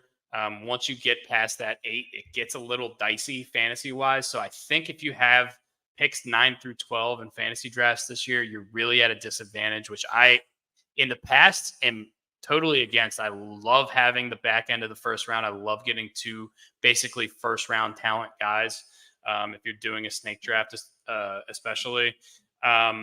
So those top 8 guys for me are going to be in whatever order you want to put them in. McCaffrey, Bijan Robinson, and Breece Hall as the running backs. Tyreek, CeeDee Lamb, Justin Jefferson, Amon-Ra St. Brown, and Jamar Chase. I think that is the top 8. I think that is a very clear-cut top 8. If you are picking number 9 and one of those guys is still on the board, take one of those guys. You absolutely should. I think the back end of the first round and the top end of the second round this year, and snake draft specifically, are going to be a little bit weaker this year. So if you're drafting towards the back end of the draft this year, you might be at a little bit of a disadvantage. I've always said that having the number 1 pick is a bad thing. I still kind of think that to be true this year. But it's not necessarily as bad as in years past, just specifically because of the way the board falls this year. Once you get past those guys, your options are basically going to be A.J. Brown, Jonathan Taylor, Jahmyr Gibbs, Garrett Wilson, Saquon Barkley, Derrick Henry. And not that those guys are going to be bad. All of those guys are studs. They're going to be probably good fantasy players. But when you look at the board, I think the production of the top 8 guys in particular is going to be very, very heavily weighted. So I think I don't know. I think your draft strategy is really going to have to be determined based on where you are drafting, especially this year in comparison to most other years. I do think tight ends this year in particular are a little bit less valuable. That being, so Travis Kelce's not going to be going in the first round. Sam Laporta is probably not going to be going in the first round, maybe not even the second round. He could be dropping to the third round. I just think the depth at tight end is going to be a lot better this year. So I think you're going to be able to get away with waiting for a tight end a little bit longer. If you want a little bit of a sleeper, I don't necessarily know if he's a sleeper, but Evan Engram had 114 catches last year. That's the second most ever out of a tight end. And that's via the Ringer Fantasy Football Show podcast I listened to earlier. I got that information. So shout out to them. If you ever want to listen to a good fantasy football podcast, that's a really, really good one. They do a great job breaking down all that stuff, and they're a bunch of idiots just like us, so it's really fun.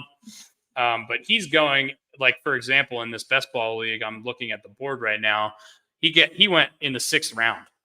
So, I mean, look, Evan Engram, 114 catches out of a tight end, second most of all time. You're getting that in the 6th round. That's good value. Do you really want Travis Kelce in the 2nd round, going into a season where he's probably going to be more leaned on in the playoffs than he is in the regular season, as opposed to that? Brooks, you have any thoughts? I don't think Kelce brings that prestige anymore, to be honest with you. Obviously he's still going to be a top tight end, but he's not going to be one of those guys that you're going to go ahead and reach for. And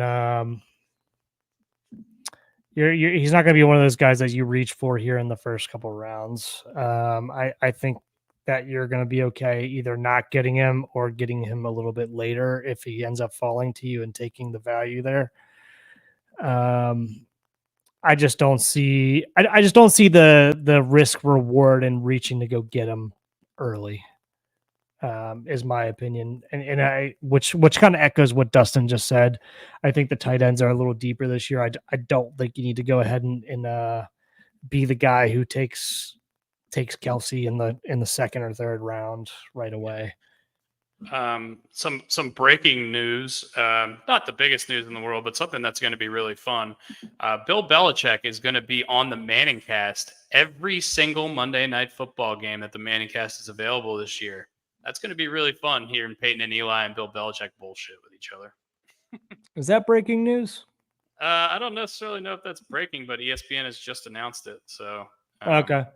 Bill will host a 30-minute show every Friday and preview every Monday Night Football game, and he's going to be on the Manningcast. So that's going to be cool. If you didn't know that, now you know. I didn't know that. So fair. Fair. Another thing for this year, there is a lot of I'm a big proponent of this, but there's a lot of good quarterbacks going late in NFL drafts and NFL fantasy drafts in particular. I said earlier, I think Matt Stafford could have a huge year with Cooper Kupp and Puka Nacua and all these guys. Matt Stafford got drafted in the number 10 spot of the 12th round of this fantasy draft that I just did. Matthew Stafford could 100% be a top 5 fantasy quarterback this year, and you can get him in the 12th round. I'm not saying that you shouldn't take Mahomes or, Josh Allen or one of those guys at the top. But if you want a backup quarterback and you want to get him late, there's some guys available. You don't have to go up and get those quarterbacks as early as you think, unless you're in a QB premium league, unless you're in like a 2 QB league or a super flex league or something like that. Dustin, are you one of these guys who doesn't take a kicker during your draft and you just get one afterwards?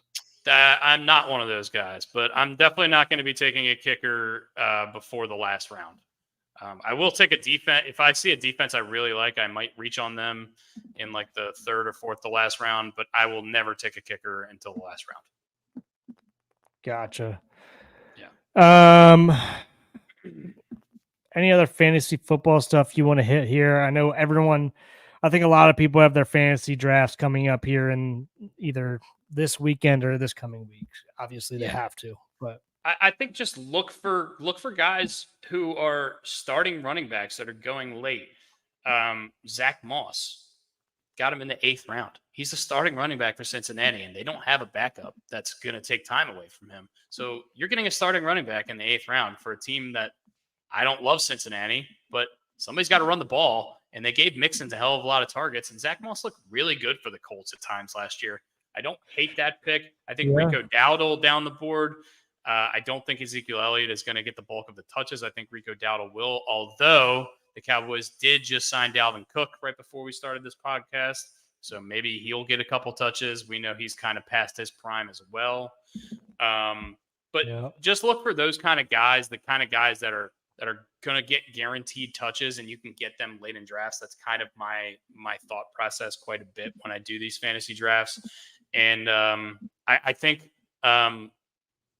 receivers are more at a premium this year than they ever have been. I think in the past, a lot of people lean towards running backs. I think this is the year where the top receivers are really going to separate themselves from the rest of the receivers in the league. So I think if you wanted to put a premium on receivers in any fantasy football year, I think this would be a really good one. Okay. That's good to know since I'm going to be drafting against you here soon in a couple of weeks. No, but in all seriousness. So transitioning a little bit, what are our thoughts tonight? We got Corbin Burns tonight against who's Corbin Burns facing tonight? Walker Buehler, I believe. Walker Buehler.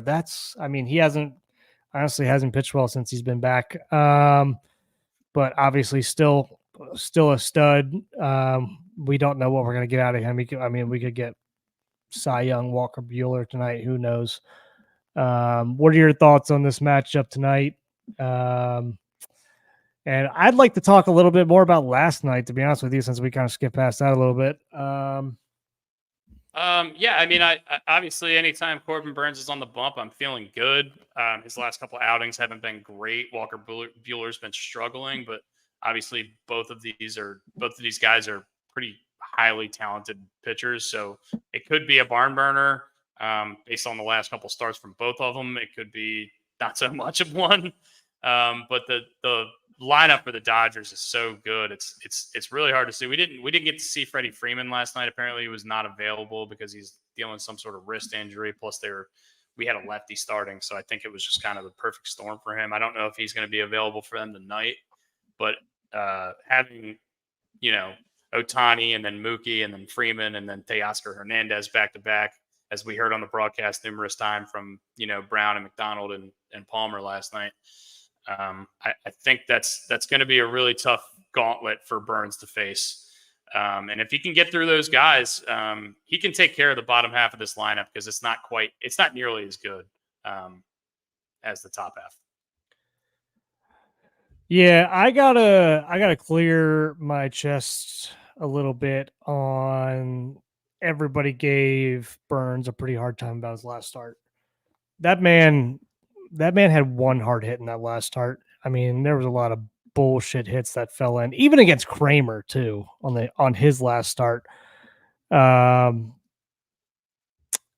of these guys get a really hard time just looking at the stat line and not looking about how they actually pitched. Burns has not been, if you look at his stat line, he has not been Burns since the All-Star break.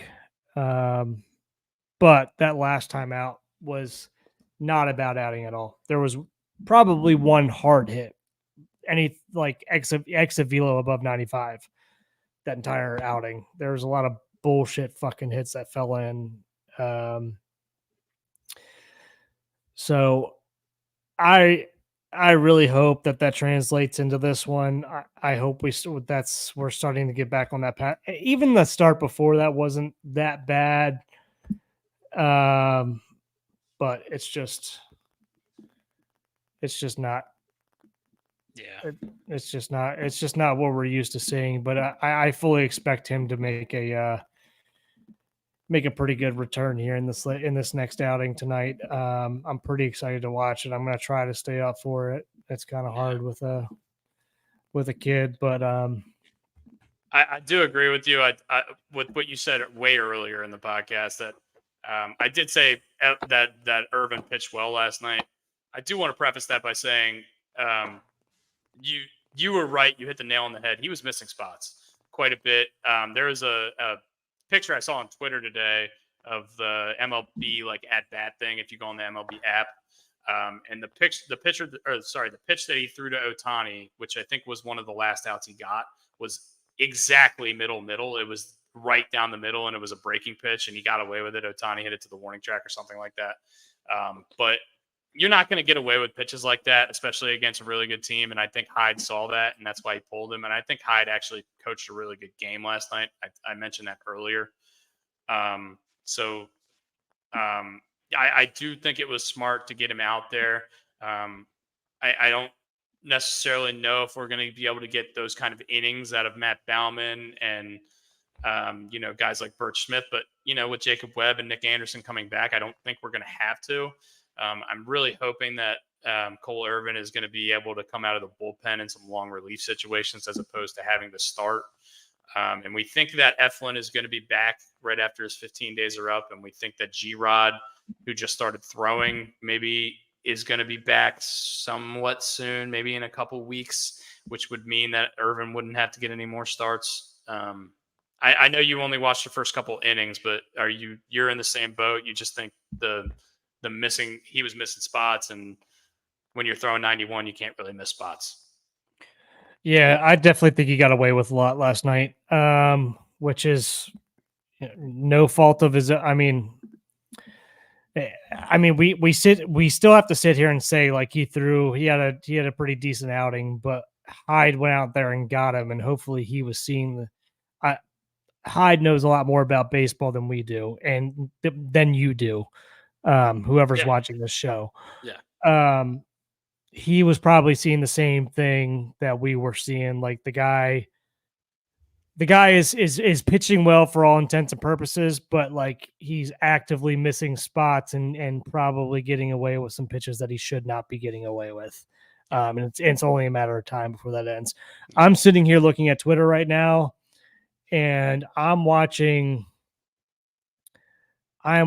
King Felix, our King Felix, pitch down at the spring training facility with strike strings up. And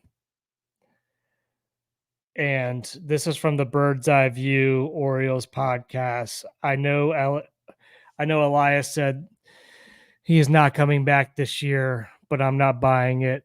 Felix is throwing with strike strings up right now, like it's spring training. Do I think he's still coming back this year? No, but that's pretty fucking cool that he is that he's throwing bullpens with strike strings up right now. That's he's going to get a full off season to make a recovery. And do I kind of wish there was an outside shot that we see him? That would be pretty fucking cool. That would be pretty cool. I think we're getting a little greedy here, Brooks. What if he's ahead of schedule? So for when did he get surgery? Do you remember what date that was? Was that right around this time, I believe? Or was it? I think it was around September. And UCLs are 10 to 18 months. First week of October. Yeah. He's not pitching this year. I don't care if we make the World Series and we have a Game 7 and it's on the line. I don't think he's pitching this year no matter what. It would be awesome. It's fun to talk about, but I just don't think it's going to happen. I think our bullpen has really struggled, and it's not really that fair for the organization, but it's not that fair for Felix, to be honest with you. Yeah. Is really who it's not fair for. But man, if we want to talk about something that's going to get my blood going a little bit, that would be pretty fucking cool. Here, I want to put this video up. If I can figure out how to do it. Extra camera slides. How do I do this? Let's see here. Can I add?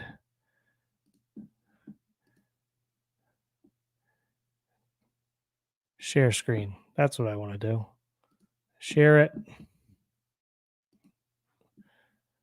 I need to allow this in my settings. Google Chrome. Not always. Oh, you son of a bitch. No, we're doing that later.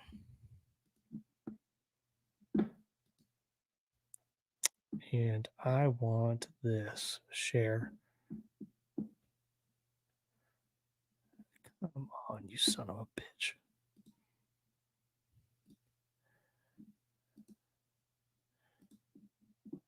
I'm trying, guys. I'm trying. It wants me to restart my Google Chrome, which I can't do. That'll end the podcast for us, so we can't do that.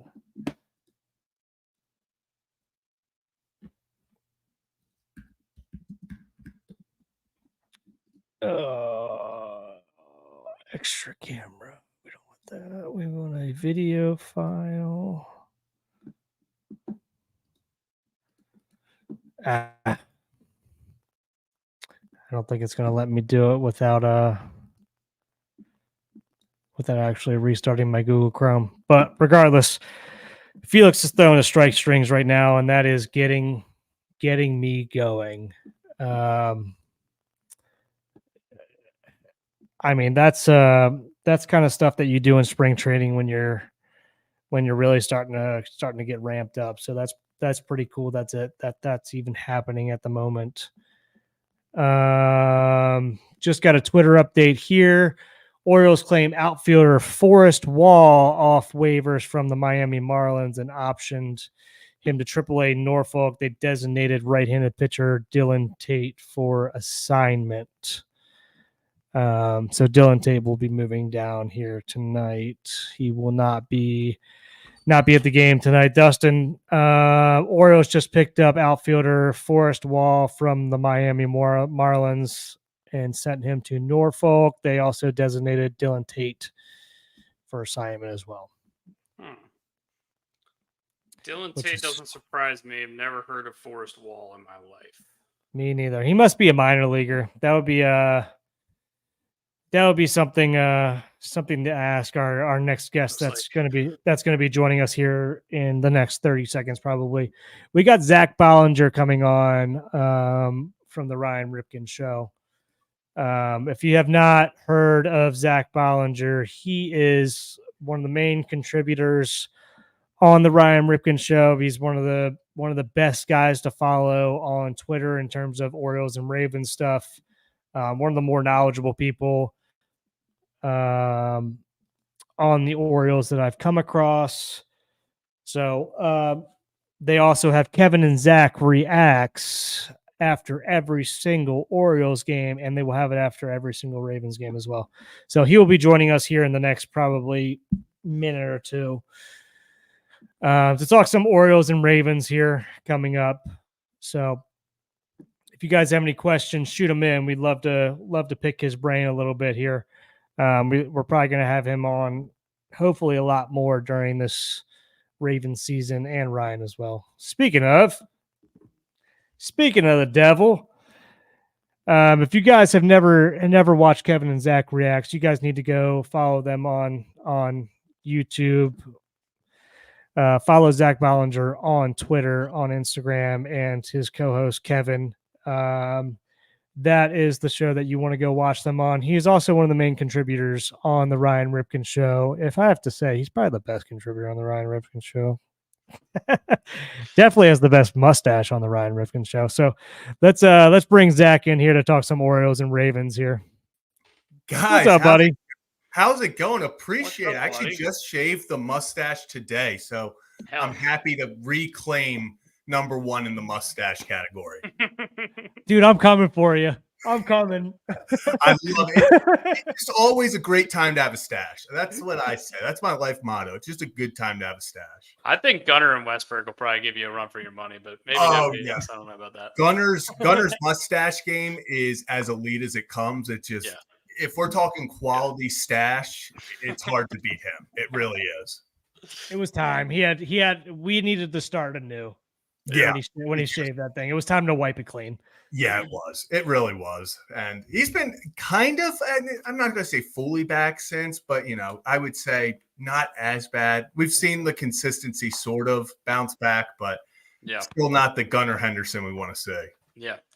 Zach, we're going to kind of leave it up to you where you want to start here. We want to talk with you about a little bit of Orioles and Ravens. Who do you want to talk about first? I mean, I'm good with either, man. I honestly, obviously it's baseball season, but I've done like 3 fantasy drafts over the past 3 days. So I am like, oh, would love to hear that. Can you help me out with beating this long-haired son of a bitch over here? dude, my number one, I actually had a horrible, like I was picking 4th and the entire time, or 5th, the entire time I was like, Amon-Ra. I was like, if Amon-Ra's there, I'm taking him. And then this was before CeeDee Lamb signed the contract, and everyone in front of me passed on CeeDee. And I was like, don't make me. I was on a phone call with the other 9 guys in the league, and I was just screaming at them. I was like, how dare you make me make this decision? Like I was not prepared for this. And I folded and I still took Amon-Ra. I just couldn't do it. I was too scared of the Dallas Cowboys. Wow. I just couldn't do it. Stick with your guns. Stick with your guns. I was like, I had a plan and I couldn't deviate from it. I've got T-Money's back in the chat. All right. He set the same trade he did earlier. So this is a guy that was talking to us earlier, and we were kind of going through this trade that he got offered. Yeah. So all right, here's this team to start with. Yeah, right. we'll put this up on the screen, and then we can go through the trade after that. CD, man, after Amon-Ra, I don't know about that. I think I have the first pick in my big money league, and I'm kind of caught between McCaffrey and CD for that number one overall. So K9, we got a little messed up here with this. Yeah. K9 is Kenneth Walker, which I wasn't 100% sure what he was talking about. Christian Kirk. We were thinking Kirk Cousins. I was like, all right, why are we trading for Kirk Cousins? You got AR-15. Yeah. But it's Christian Kirk. So it's the trade is James Conner, Drake London, and Brandon Ayuk for AJ Brown, Kenneth Walker, and Christian Kirk. Do we think this is a good trade? Do we think this is a lateral move? I actually have Kenneth Walker in all of my leagues right now. I'm not gonna lie. I love Kenneth Walker. But man, the Ayuk is the tough one here because I feel like he is just like he's going to be one of those players that decides who wins a fantasy championship. Like he's either going to go off. I'm assuming at this point he's just going to be a Niner. He's either going to go off and do what he did last year, or he's just going to drop in production and lose people fantasy leagues. Like it's going to be one or the other. It just feels like it's going to be I've been avoiding Ayuk for this reason. He scares me. He's one of those fantasy guys that just scares me because there's so much talent in San Francisco. Even if he stays, like, there's just no guarantee he's the one that's scoring all the touchdowns again this year. I'm kind of in the same boat about A.J. Brown. I think them trading for Jahan Dotson, signing Saquon in the offseason, I think there's going to be a lot of touchdown turmoil in too much in to Philly. go around. And you also just have Hurts just taking all of them when he gets next to the goal line. Yeah, and without Kelsey, do we think that they signed Saquon to take those reps away from Hurts at the goal line? I don't know. I'm really scared of the Eagles this year. I don't think they're going to be a bad team just because fantasy-wise, I think I'm scared of them, not as a team. Yeah, no, I agree. It's the same way with me and the Texans, and I like the entire past 2-3 weeks, I've been saying to everyone, screaming from the mountaintop, I was like, do not take a Texans wide receiver, anything in this draft. And then it got to the 4th round, and I lied to everyone, and I took Nico Collins. You're a Nico guy. I know. I was sitting there screaming at people. I was like, in no world should you be taking a Texans player because there's too many of them and only one football. And then Nico is there in the 4th, and I folded. I absolutely folded. God damn it. Well, let's just you got me more confused than ever now. Let's just keep talking about football while we're doing it. So we did a little season preview, and we picked the overs and unders for all the teams in the league. Brooks and I were pretty low on the Bengals this year. We're just going to talk about the AFC North right now. What do you think about the Bengals this year? Are you worried about the Burrow injury and how he's recovering? Are you worried about the contract negotiations at all? What do you think about that team? The Bengals are just like a drama-filled team right now, especially in that wide receiver room. I mean, obviously, T. Higgins has like requested trades, and then like he re-requested a trade. Like he publicly said, like, I'm re-requesting a trade, which everyone was like, we get it, dude. You want your money. Like you're not getting traded. So you have that situation. Jamar Chase, after practicing yesterday, just showed up to Bengals practice today 15 minutes late and in shorts. Like he's just not practicing. Despite the fact that Zach Taylor yesterday said that Jamar Chase will continue practicing with the team. Jamar just showed up today 15 minutes late in just shorts and a t-shirt and was walking around the sideline. So I don't know, which, speaking of fantasy, I have him in 2 keepers leagues. So if the Bengals will get that contract done, I would feel a lot better about that. I'm sure you're real happy about that, right? Yeah.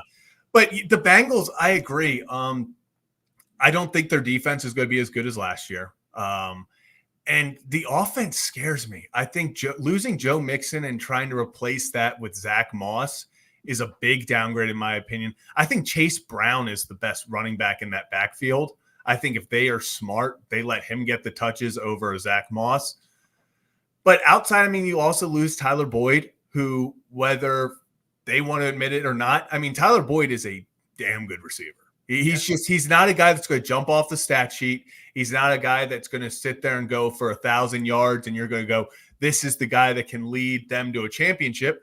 But he's been Mr. Reliable for him. He's been that check down safety option for Joe Burrow. So now it's who steps up in those third down situations, in those big moments. I know they got Jermaine Burton, who has all the talent in the world, but it's always been does he really care? Does he learn the playbook? Is he going to be – that was all the questions out of Alabama, and we'll see what happens there. But I agree. I don't think the Bengals are this – people still want to title them as like the team that the Chiefs have to look out for. I don't necessarily think that's true.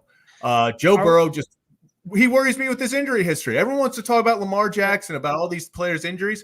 Joe Burrow has missed so many games in his career. So many.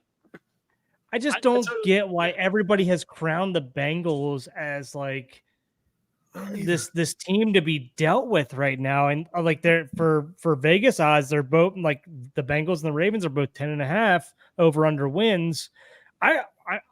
Dustin and I are in lockstep on this. I think the Browns are better than them. I really do. I don't understand. Yeah. I mean, on paper, if everything stays the way it is, if everybody stays healthy, and Dustin just said, like, they've just held Burrow out of 3 practices so he doesn't re-injure his wrist. Yeah. So and with the Browns, if Watson gets hurt, and Watson's underperformed since he left the Texans, since he went to Cleveland, if he gets hurt, at least they have Jameis. At least they have a guy who has played NFL football before. The Bengals backup was terrible this year. I can't even remember who it was anymore. Oh my! Was it Jake Browning? He had that he had that really good first game, and everyone's like, "Oh, is he better than Burrow?" And then it was like, "Oh, he's not good." Yeah, okay, and they were terrible for the rest of the year. Yeah. Browning and AJ McCarron or something like that. God, AJ McCarron, what a life he lived. Was just decent enough to win championships at Alabama during those prime years, and just kind of lived off that. Good for him. And his girlfriend at the time. Yeah, Catherine Webb made a bigger name for herself than his wife now. Yeah, Catherine Webb. Oh yeah, I remember she was in a Hardee's commercial. She's not bad to look at. That's for sure. She's not. I'm a married man, but she's not bad to look at. So we'll talk now. We've talked about the Bengals and a little bit about the Browns. Are you worried about the Steelers at all, or can we just talk straight about the Ravens? Yeah, I'm not worried. Yeah. Especially once they named Russell Wilson their starter today, I just accepted that they're okay with mediocrity. Like, if they wanted to give themselves a fighting chance to go do something cool at all this year, you would have just given the reins to Justin Fields and say, make some magic. Either you because I don't understand this. Either are they trying to see what they have in Justin Fields, or are they not? Like, this is the only year they have him. The fifth-year option's not picked up. Are they trying to just put him as the backup, or are you trying to see what you have if this is a future starter for your team? I don't get it. I really don't. This is one of those. We're still going to split with them. So we'll probably lose both on the wildest. We'll be up 13 points in the fourth. There will be an atrocious fumble. It'll Charlie be like, Batch will lead them on like a 7 play 95-yard drive. Russell Wilson is going to have 6 guys on top of him for a sack, and somehow his arm will fly out of the pile, and it'll just find Pat Freiermuth in the end zone. Like, it's going to be the dumbest way we lose. Oh man, yeah. I mean, I totally agree with you. I don't think the Steelers are going to be much to look at this year. We did talk about earlier how Tomlin's never had a losing season, but it's just they're sitting at 8.5, and it's there for a reason. It's because of that statistic, but I just don't see it. I don't think that they're going to be able to juggle this QB carousel, which is 100% coming. I don't think that Russell Wilson's going to be good enough to keep the job. I don't think that the locker room's going to start clamoring for Justin Fields, and then he's going to go in, and if he has a bad game, then what are they going to do? I see a lot of turmoil in the future of the Steelers this year. Yeah, I agree. Yeah, and Pickens is going to get pissed off because he's not getting balls thrown his way or enough balls thrown his way. So God, I hope they trade for Ayuk. Pickens would be so pissed. yeah, oh yeah. That is. Oh yeah. I don't understand what the 49ers could simply want from the Steelers in a trade, because apparently they want like picks and talent, and I'm like, they're like, we want wide receiver talent, and I'm like, weird team to be talking to then. Well, yeah, they do develop receivers at an alarming rate, but I don't necessarily know if there's anybody over there unless you think Calvin Austin III is the answer. Yeah, it's like that's probably your best shot, and then probably we'll just start. We'll talk about the home team now. Let's talk about the Ravens a little bit before we get back into the Orioles. Are you worried about the interior offensive line? Are you more worried about Stanley? Is that your biggest concern going into the season, is the O-line? Yeah, but I'm not too concerned. I personally, I've loved Voorhees since he was at USC. I thought he was – last year I had him as like my third best guard coming out of the draft. Obviously, the injury puts him in the 7th round. He takes a redshirt year. I think he is – it might not be immediate, but he's a guy that by week, I think 12, we're like, this is the left guard of the future. The biggest one I'm concerned about is Faalele versus Cleveland. It looks like they're going to give it to Daniel Faalele, the right guard spot. We will see how that goes, especially if Linderbaum is still a little banged up. I'm not sure exactly what that's going to look like. Yeah, the O-line is without a doubt the biggest concern, especially on offense. But it's not necessarily something I see. They have potential. I don't think it's necessarily a situation, whereas we've seen in other years where You're expecting this veteran guard who's been cut by 6 teams over the last 5 years to suddenly put it together and step up. You're hoping that these young guys who have potential can live up to it. So it could be something that by middle of the year, they have to go look for a veteran. But so far, I like the potential of the offensive line, but they're going to have to show it. So, yeah, that's my biggest concern. What the hell are we doing with Ronnie Stanley? Hoping he stays healthy. That's just it. Is this the last year of his contract? Like, what do we got left? This is the year that they can get rid of him. So I think technically has another year on his contract next year, but I think we can get out of it without a massive cap hit after this season. Okay. Yeah, he definitely, it's a lot easier to cut him. Yeah. Would love for him to actually step up and play like he has the potential of playing, but like, I mean, as we all know, it's like, what the fuck are we getting out of him? Yeah. Actually, no, I forgot they restructured. This is his last year. He took a void year. He took a year off his contract. Okay. To help the team. So this is if he stays healthy, he can still be a top 10 left tackle in football. You know, I think his days of arguably top 3 are behind him because of injury, sadly. But if he can just stay healthy, that's such a massive win for the Ravens because he has shown even towards the end of last year when he's healthy, he was looking so much better. And that's just the biggest thing is if Ronnie Stanley's healthy, if Tyler Linderbaum's healthy, I think the floor for this offensive line is pretty high. I also really like Roger Rosengarten. I think especially in pass pro, he's impressed me a lot. So there's pieces and to the puzzle there. It's whether or not they can all put it together to be a good O-line. Daniel Falele would be a lot of meat as an interior lineman. That's a lot of meat. That's like putting a big refrigerator out there, right?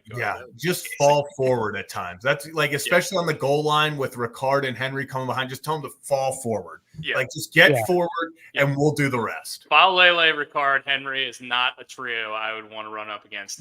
No. The size of a man. No linebacker is going to have fun with that. No, you got like 1,500 pounds of man right there. It's unreal. Just way too much weight coming at you full speed. All right. Since we're all in speculation season right now with the Ravens, let's transition into the Orioles a little bit where we can actually see what's going on. How we feel about last night? Did you watch the whole thing? I didn't get to watch Kevin and Zach reacts last night since it was what time did you guys record last night? Probably like 3 or 4 a.m. Yeah, we went live at 1:05, I think. 1:05 in the morning. Actually, I will say we peaked at 173 people watching. So I was at like 2 a.m. and I was like, go to bed. I was like, what are you guys doing? I was like, you're up at 2 a.m. listening to me talk about the same. I was like, go to bed, people. I made it to 3 innings, I think. Yeah, last night was a massive win. It was just one of those, especially you looked at Cole Irvin versus Jack Flaherty, the way Jack Flaherty has been pitching. You got Corbin Burns on the mound tonight. Now, obviously, Corbin has not been pitching like Corbin Burns, but you felt like last night was a game where you were playing sort of with house money. If you were able to go out there and steal last night, you feel a lot better because now you just got to win one of the next 2. Going into this series, I was of the mindset of it. You hope you can win the series. Just take one. I was like, just take a single game. Don't get swept and just keep building momentum, escape out of LA so you can go play the Rockies. You can go play the White Sox and hopefully pick up some wins there. But last night's win, now all of a sudden, if you just can find a way to take one of the next 2, taking 2 of 3 in LA after playing 4 games and splitting with the Astros, it would be hard not to be uber excited about these 7 games. I said beforehand, if they can win 3 of the 7, I would take it as a win. The way they were playing, 3 out of 7 would win. They're 3-2 through 5 games. So if they can take one more, it makes this 7-game stretch a massive, just over the hurdle. You got over it. No harm, no foul. You came out on top. So I'd be very happy if they can get another win. And last night just kind of put them in the driver's seat for that. Especially like Dustin and I were talking, like Cole was not making great pitches last night. In terms of he was missing by a lot on some of these pitches, and he was getting away with a lot of shit. So let's everybody wants to jump on Hyde for his bullpen, how he handles the bullpen. He handled the bullpen phenomenally last night, and the bullpen performed phenomenally last night. Yeah. We got Webb hopefully coming back next week, this week, however you look at it. Beginning of September. If you think he's gonna be here beginning of next week / towards the end of next week is the goal. Eflin is not gonna probably do a rehab start, and we'll probably see him towards the end of this week or next week.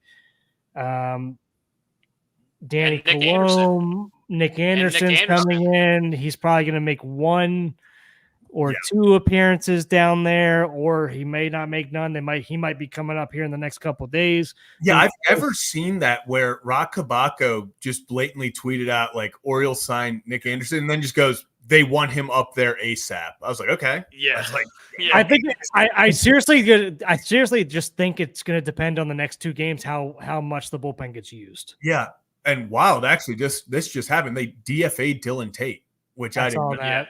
Yeah, I did not see.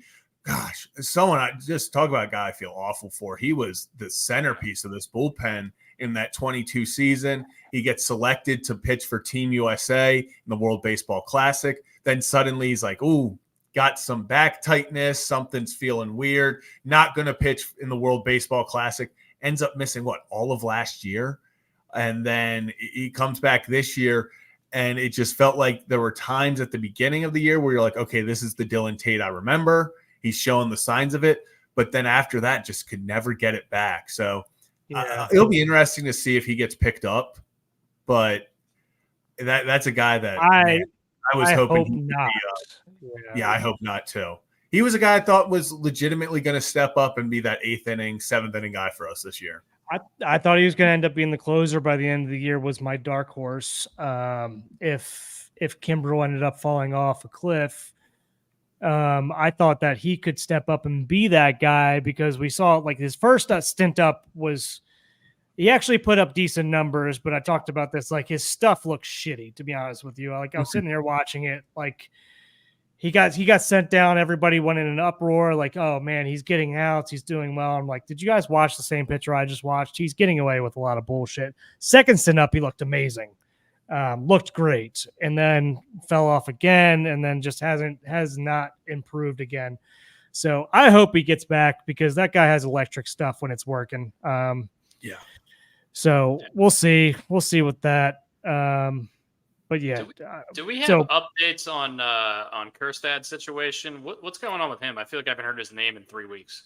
Yeah, I've seen he is resuming baseball activities. Was the last I read. That was yesterday, I believe. So yeah, talk about just a wild situation. It's still all just from that concussion over. Man, we're getting past. Really, we're coming up on 2 months now. It's been at least a month and a half. This is Brian Roberts all over again. Yeah, we're up to 6 weeks since this happened. And actually, we were talking to Yoni Rosenblatt a few weeks ago, and he's a physical doctor, does all that stuff with the physical therapy with all these athletes. And he even talked about sometimes concussions are so weird because the effects of it, you pass all the tests that say, okay, he's ready to play. He's good. And then guys for up to a year or so will be like, hey, I don't feel right. Every test I take tells me that I'm fine, but it's not there. I am not seeing the ball is clear. It's not working out. I'm a little bit late, because especially hitting a baseball, you're a millisecond late, a 1/10 of a second late. That's the difference between a home run and you just popped up to second.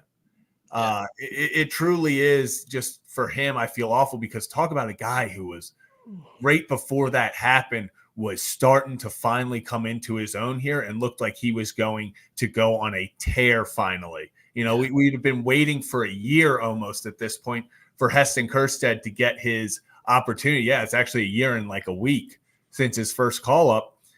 And you felt like all he needed was more consistent playing time. So for this, he finally gets it. starts hitting well. He gets the massive grand slam against Texas. He's coming up with clutch hits, extra base hits. You felt like, okay, Heston Kjerstad finally got his feet underneath him at the major league level. Then he takes the ball to the head, and it's just been a nightmare since. Yeah, from that team that was real up in arms about getting some inside pitches. Yeah, it's crazy. Yeah. It was a mistake when they do it, but when we do it, it's a dirty team. Yeah, fucking so fucking dirty. Yeah. How dare they? Can we talk about Dominguez? I mean, honestly, I need to talk about Dominguez and Aiken. Dominguez got a lot of shade thrown at him during the Mets series, and they were not the worst pitches in the world, to be honest with you. Were the results what we wanted? Obviously, fucking not. That Winker home run was a beautiful pitch that fell out of the zone, and Jesse Winker you got to tip your cap, went and got it and put it out of the stadium. Like great that fucking swing. Opposite field in the gap on that pitch. Like there was one place he could have hit a home run, and he did it. You know, that was a beautiful. He just barreled it. He fucking got it on the barrel. By the way, Jesse Winker, one of the most underrated left-handed bats in the league over the last 5 years. Go look at his baseball reference page. Him against righties, he's just a very good hitter. And sometimes you make good pitches, and very good hitters just take them. And to the opposite point, last night, Cole Irvin didn't make a ton of great pitches, but he still got a lot of outs. It's hard to hit a baseball sometimes. Sometimes it's hard to pitch a baseball. Yeah, I mean, how many times last night did Cole Irvin off the bat, you were like, oh boy. And that was just 110 right at an outfielder. And you're like, okay. You're like, we'll take it. Line drive right to Tony. I'm like, goes down as a pop-up. I'm like, sorry about it. To your point about Sir Anthony, though, Brooks, I think he's looked great, obviously outside of those two Mets games. And like you said, I don't think those were even very bad outings. It's just kind of unlucky the way they worked out. But I mean, he's been pretty lights out. He didn't allow a base runner in those two save opportunities against the Astros. He looked pretty good last night. His stuff looks great. Obviously, his stuff looks phenomenal. It wasn't the plan, I don't think, when we traded for him to have him being pitching in the ninth. But look, I mean, you can't run Kimbrel out there with the way he's been pitching. And Cano has proven that he's just better in the 7th and 8th than he is in the 9th. It's just not. It's not valuable to go put Cano out there in the 9th if he's going to perform better in the 7th and 8th. It just makes more sense. Exactly. So, it's a mental thing for Cano. And I don't know. We've talked to Jonathan Papelbon about it, and he said there are guys who all the talent in the world, literally some of the best pitchers he's ever seen. And it's like, yeah, I can pitch 6th, 7th, 8th inning, but the second the game's on the line in the 9th, something happens mentally where they just can't. They're a different pitcher. So I agree. That's why people beg for Yennier Cano to be the closer. Like, why is he not just the permanent closer? It's like, well, we've tried this. I would love him to be. Yeah. It's like, I think he had like more blown saves than Felix Bautista did last year. Like, it's just, Cano's incredible in the 7th and 8th inning and when you need a massive out, but it's a different mindset to be a closer. And like you guys are saying, Sir Anthony, I don't think he wasn't supposed to be the closer. But when you go out there and you prove that you have the mindset and the stuff to do it, you know, he's a guy who he'll blow it by you 100 miles an hour. He is not afraid to go challenge hitters. And that's what you want. You want a guy that's crazy enough, you know, a little messed up in the head. Let's just say, call it what it is. You need a closer to be messed up in the head to want the ball in the biggest situation and have confidence that no matter who they're facing, they're like, I'm getting him out. Because if they don't, the second they lose confidence, that's how you get rung up. And that's how you see Craig Kimbrel, no confidence. He starts going out there, and the second something goes wrong, you're like, the inning's over. The inning's over. Dude, it's so funny too. Like, so when I was in college, probably one of the guys who I would say had the worst stuff in our bullpen was our closer. But for whatever reason, guy kept saving games. I don't know how. Everybody's like, I don't know how the fuck this keeps happening, but he keeps getting outs. People don't get hits off of him. And I'm like, you know what? You just fucking ride it. The guy has all the confidence in the world. It's a completely different animal. Those 3 outs are some of the most stressful outs if you don't have the mentality to go out there and be like, all right, it's just fucking 3 outs. Like everybody can say like it's that easy to go out like, oh, 3 outs, I can do this again, until you get out there and like, okay, every pitch feels like it's 3 outs. Yeah. And obviously a little bit different, from the closer, but something very similar. Actually, Tristan McKenzie, when we had him in studio, was talking about the guy when he was coming up who amazed him the most was Shane Bieber, because he was like, nothing about him blew you away.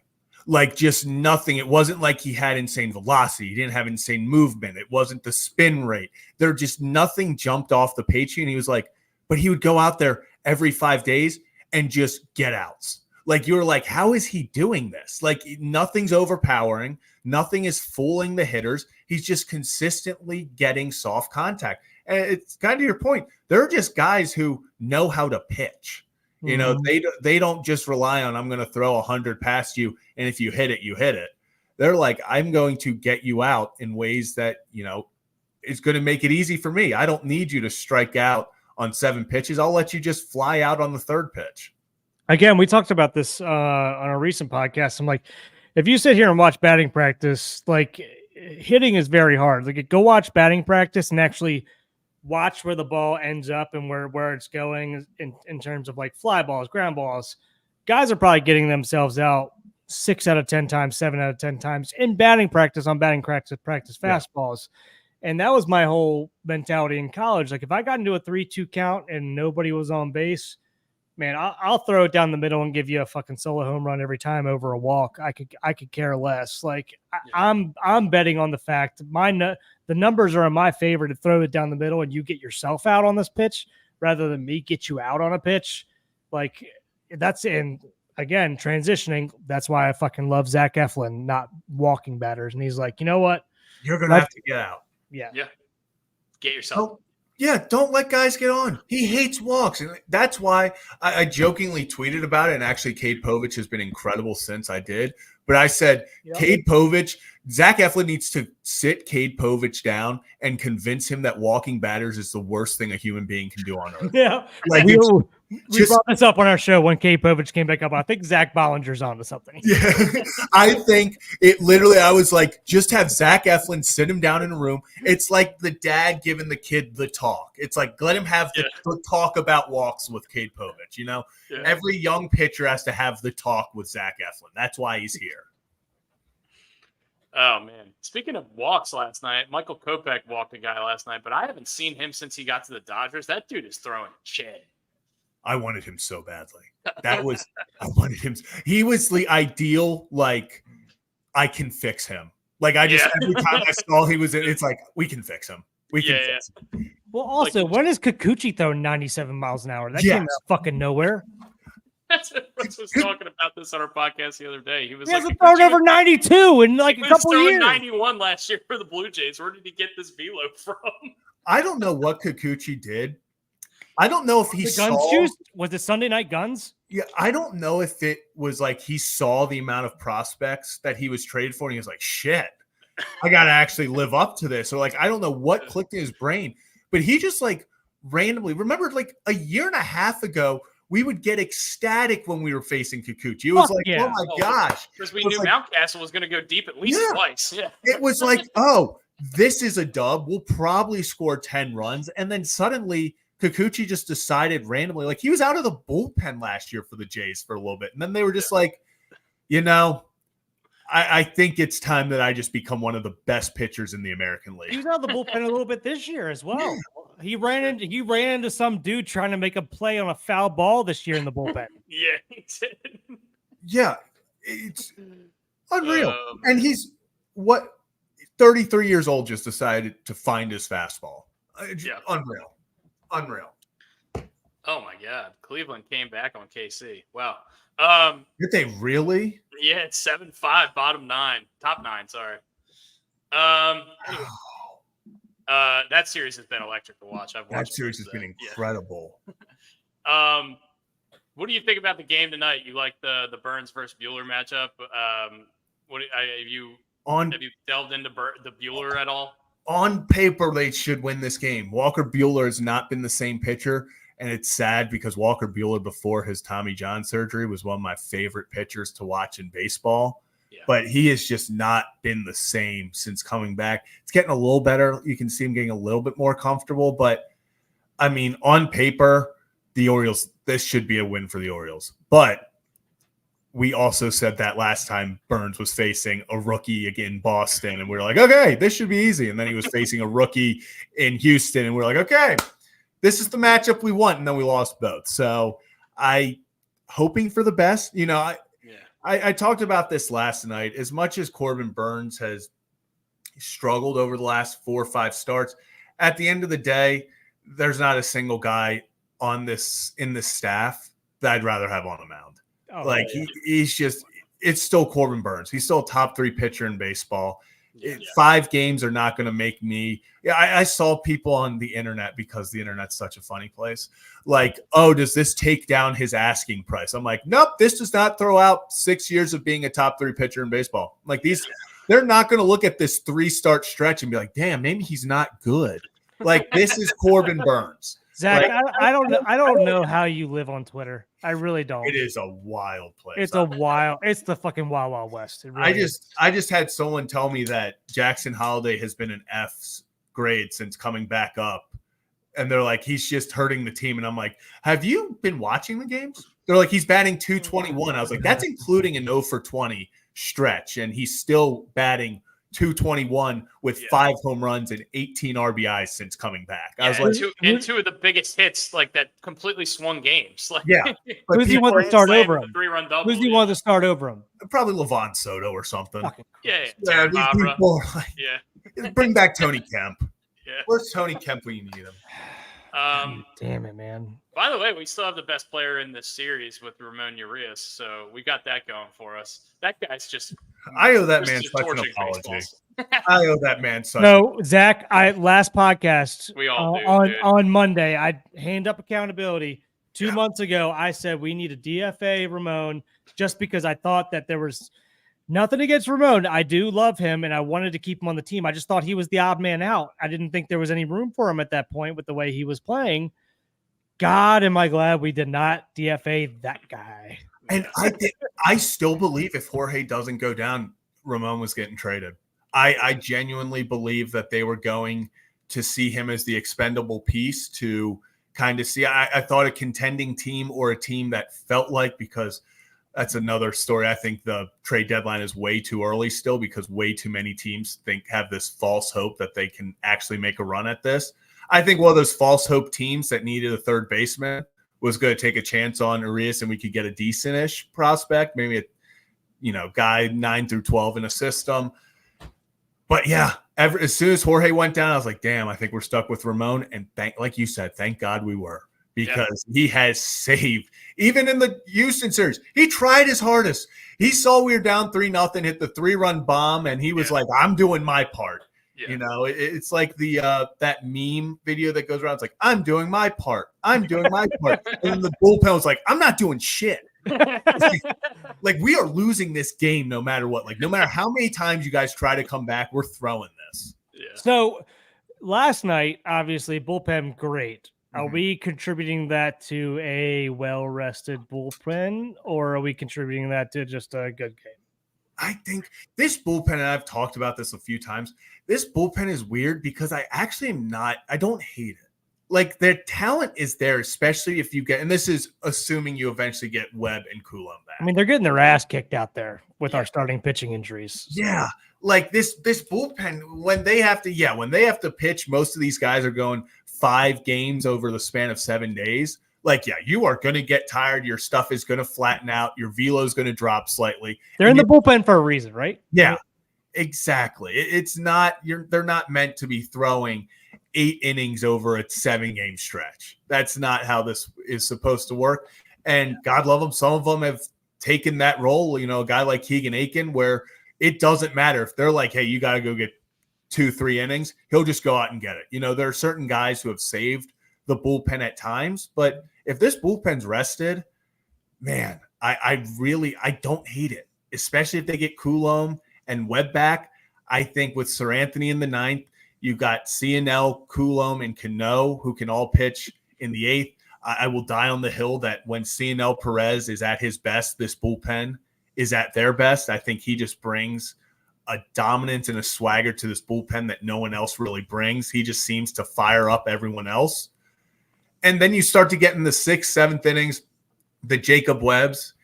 I really love Matt Bowman right now. I feel like everyone loves Matt Bowman because of how he pitched. But the pieces are there. It's just whether or not they can get hot. It's the same thing that happened to Texas last year. I feel like a broken record saying it. The reason Texas Rangers, the blueprint to beating them was to get to their bullpen and the game was over. And then for whatever reason, they got hot. The bullpen became exceptional in the playoffs and they ran and won the whole thing. I saw this tweet the other day that's the truest thing I've ever seen. It says the MLB season is one team that wins the World Series and 29 other teams that think they would have if their bullpen didn't suck. That's just how it works. It's like goalie hockey getting hot. That's what it is. It's really what it is. Yeah. I've got such a bone to pick with Matt Bowman, but I'm so glad he's pitching well with us. Just because I pitched against him for a while. Incredible. What do we think about Drew Smiley getting waived by the Cubs? He's got a 2.8 this year as a left-handed reliever. We have any interest in that? Is he gonna fall to us? That's the one thing, but also like I'm at the point where, especially with the injuries that we have seen happen at any moment, if there is an arm that can produce at any level in the majors, get him. We are not in the position. We are in the position of you see talent, you go get talent. Yeah. If he's available, you have to take a flyer. I'm big on. I think they have to take at least a flyer, but I don't know if he gets to them because that's a lot of talent. He probably won't. He feels like a Kansas City Royal to me. Yeah, I also need the Rangers to pull a Angels from last year and just decide that, damn, we effed up at the deadline and just release everyone. Do what the Angels, when it was like 7 guys hit waivers at the same time, and it was like, who are the Angels going to go to? And it's just all these teams. And then like half of them went to like was it like the Twins or the Guardians? Oh, it was the Guardians. The Guardians picked up like 3 of them, and everyone was like, you're not even in this. Like, stay out of this. Like, what are you doing? They're like, you know what? We just don't want to see anybody else be happy. So yeah, I forgot. It was the Guardians and the Reds picked up like 5 of the 6, and everyone's like, why is Ohio doing this? Like, fucking Reds, man. Stay out of this. Like, you guys are not competing. Why did you guys feel the need to go? Like, why were the Reds thinking Ohio doing? Yeah. The Reds were thinking Hunter Renfroe was turning that season around. Like, just let him go to a contender. Some teams are just petty. Like, it's just petty. Like, let him go. It's like being 2-10 in your fantasy league and somebody drops some money and you're just like, I'll pick that guy up. Yeah, like, why are you still paying attention to the waiver wire at this point? Get out of here. Yeah.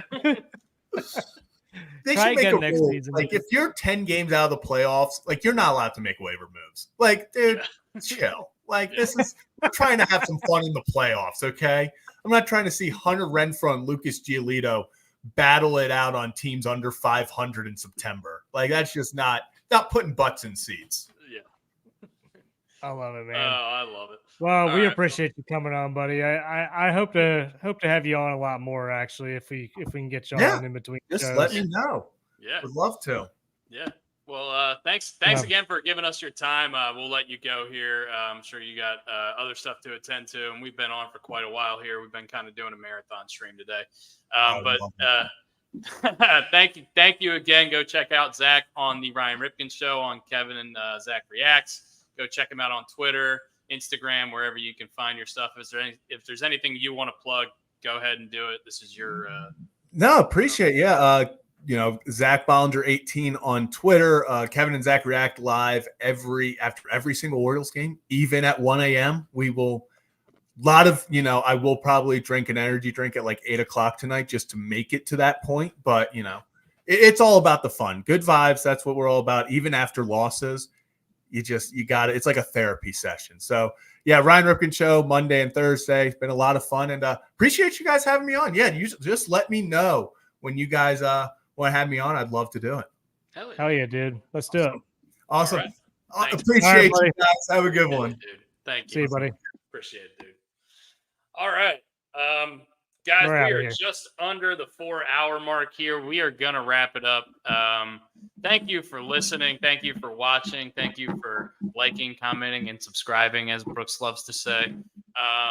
If you like our show, if you have any feedback, give it to us. If there's anything that you disagree with or agreed with, send us in questions. We'll talk about it on our next podcast or, whenever we get to it.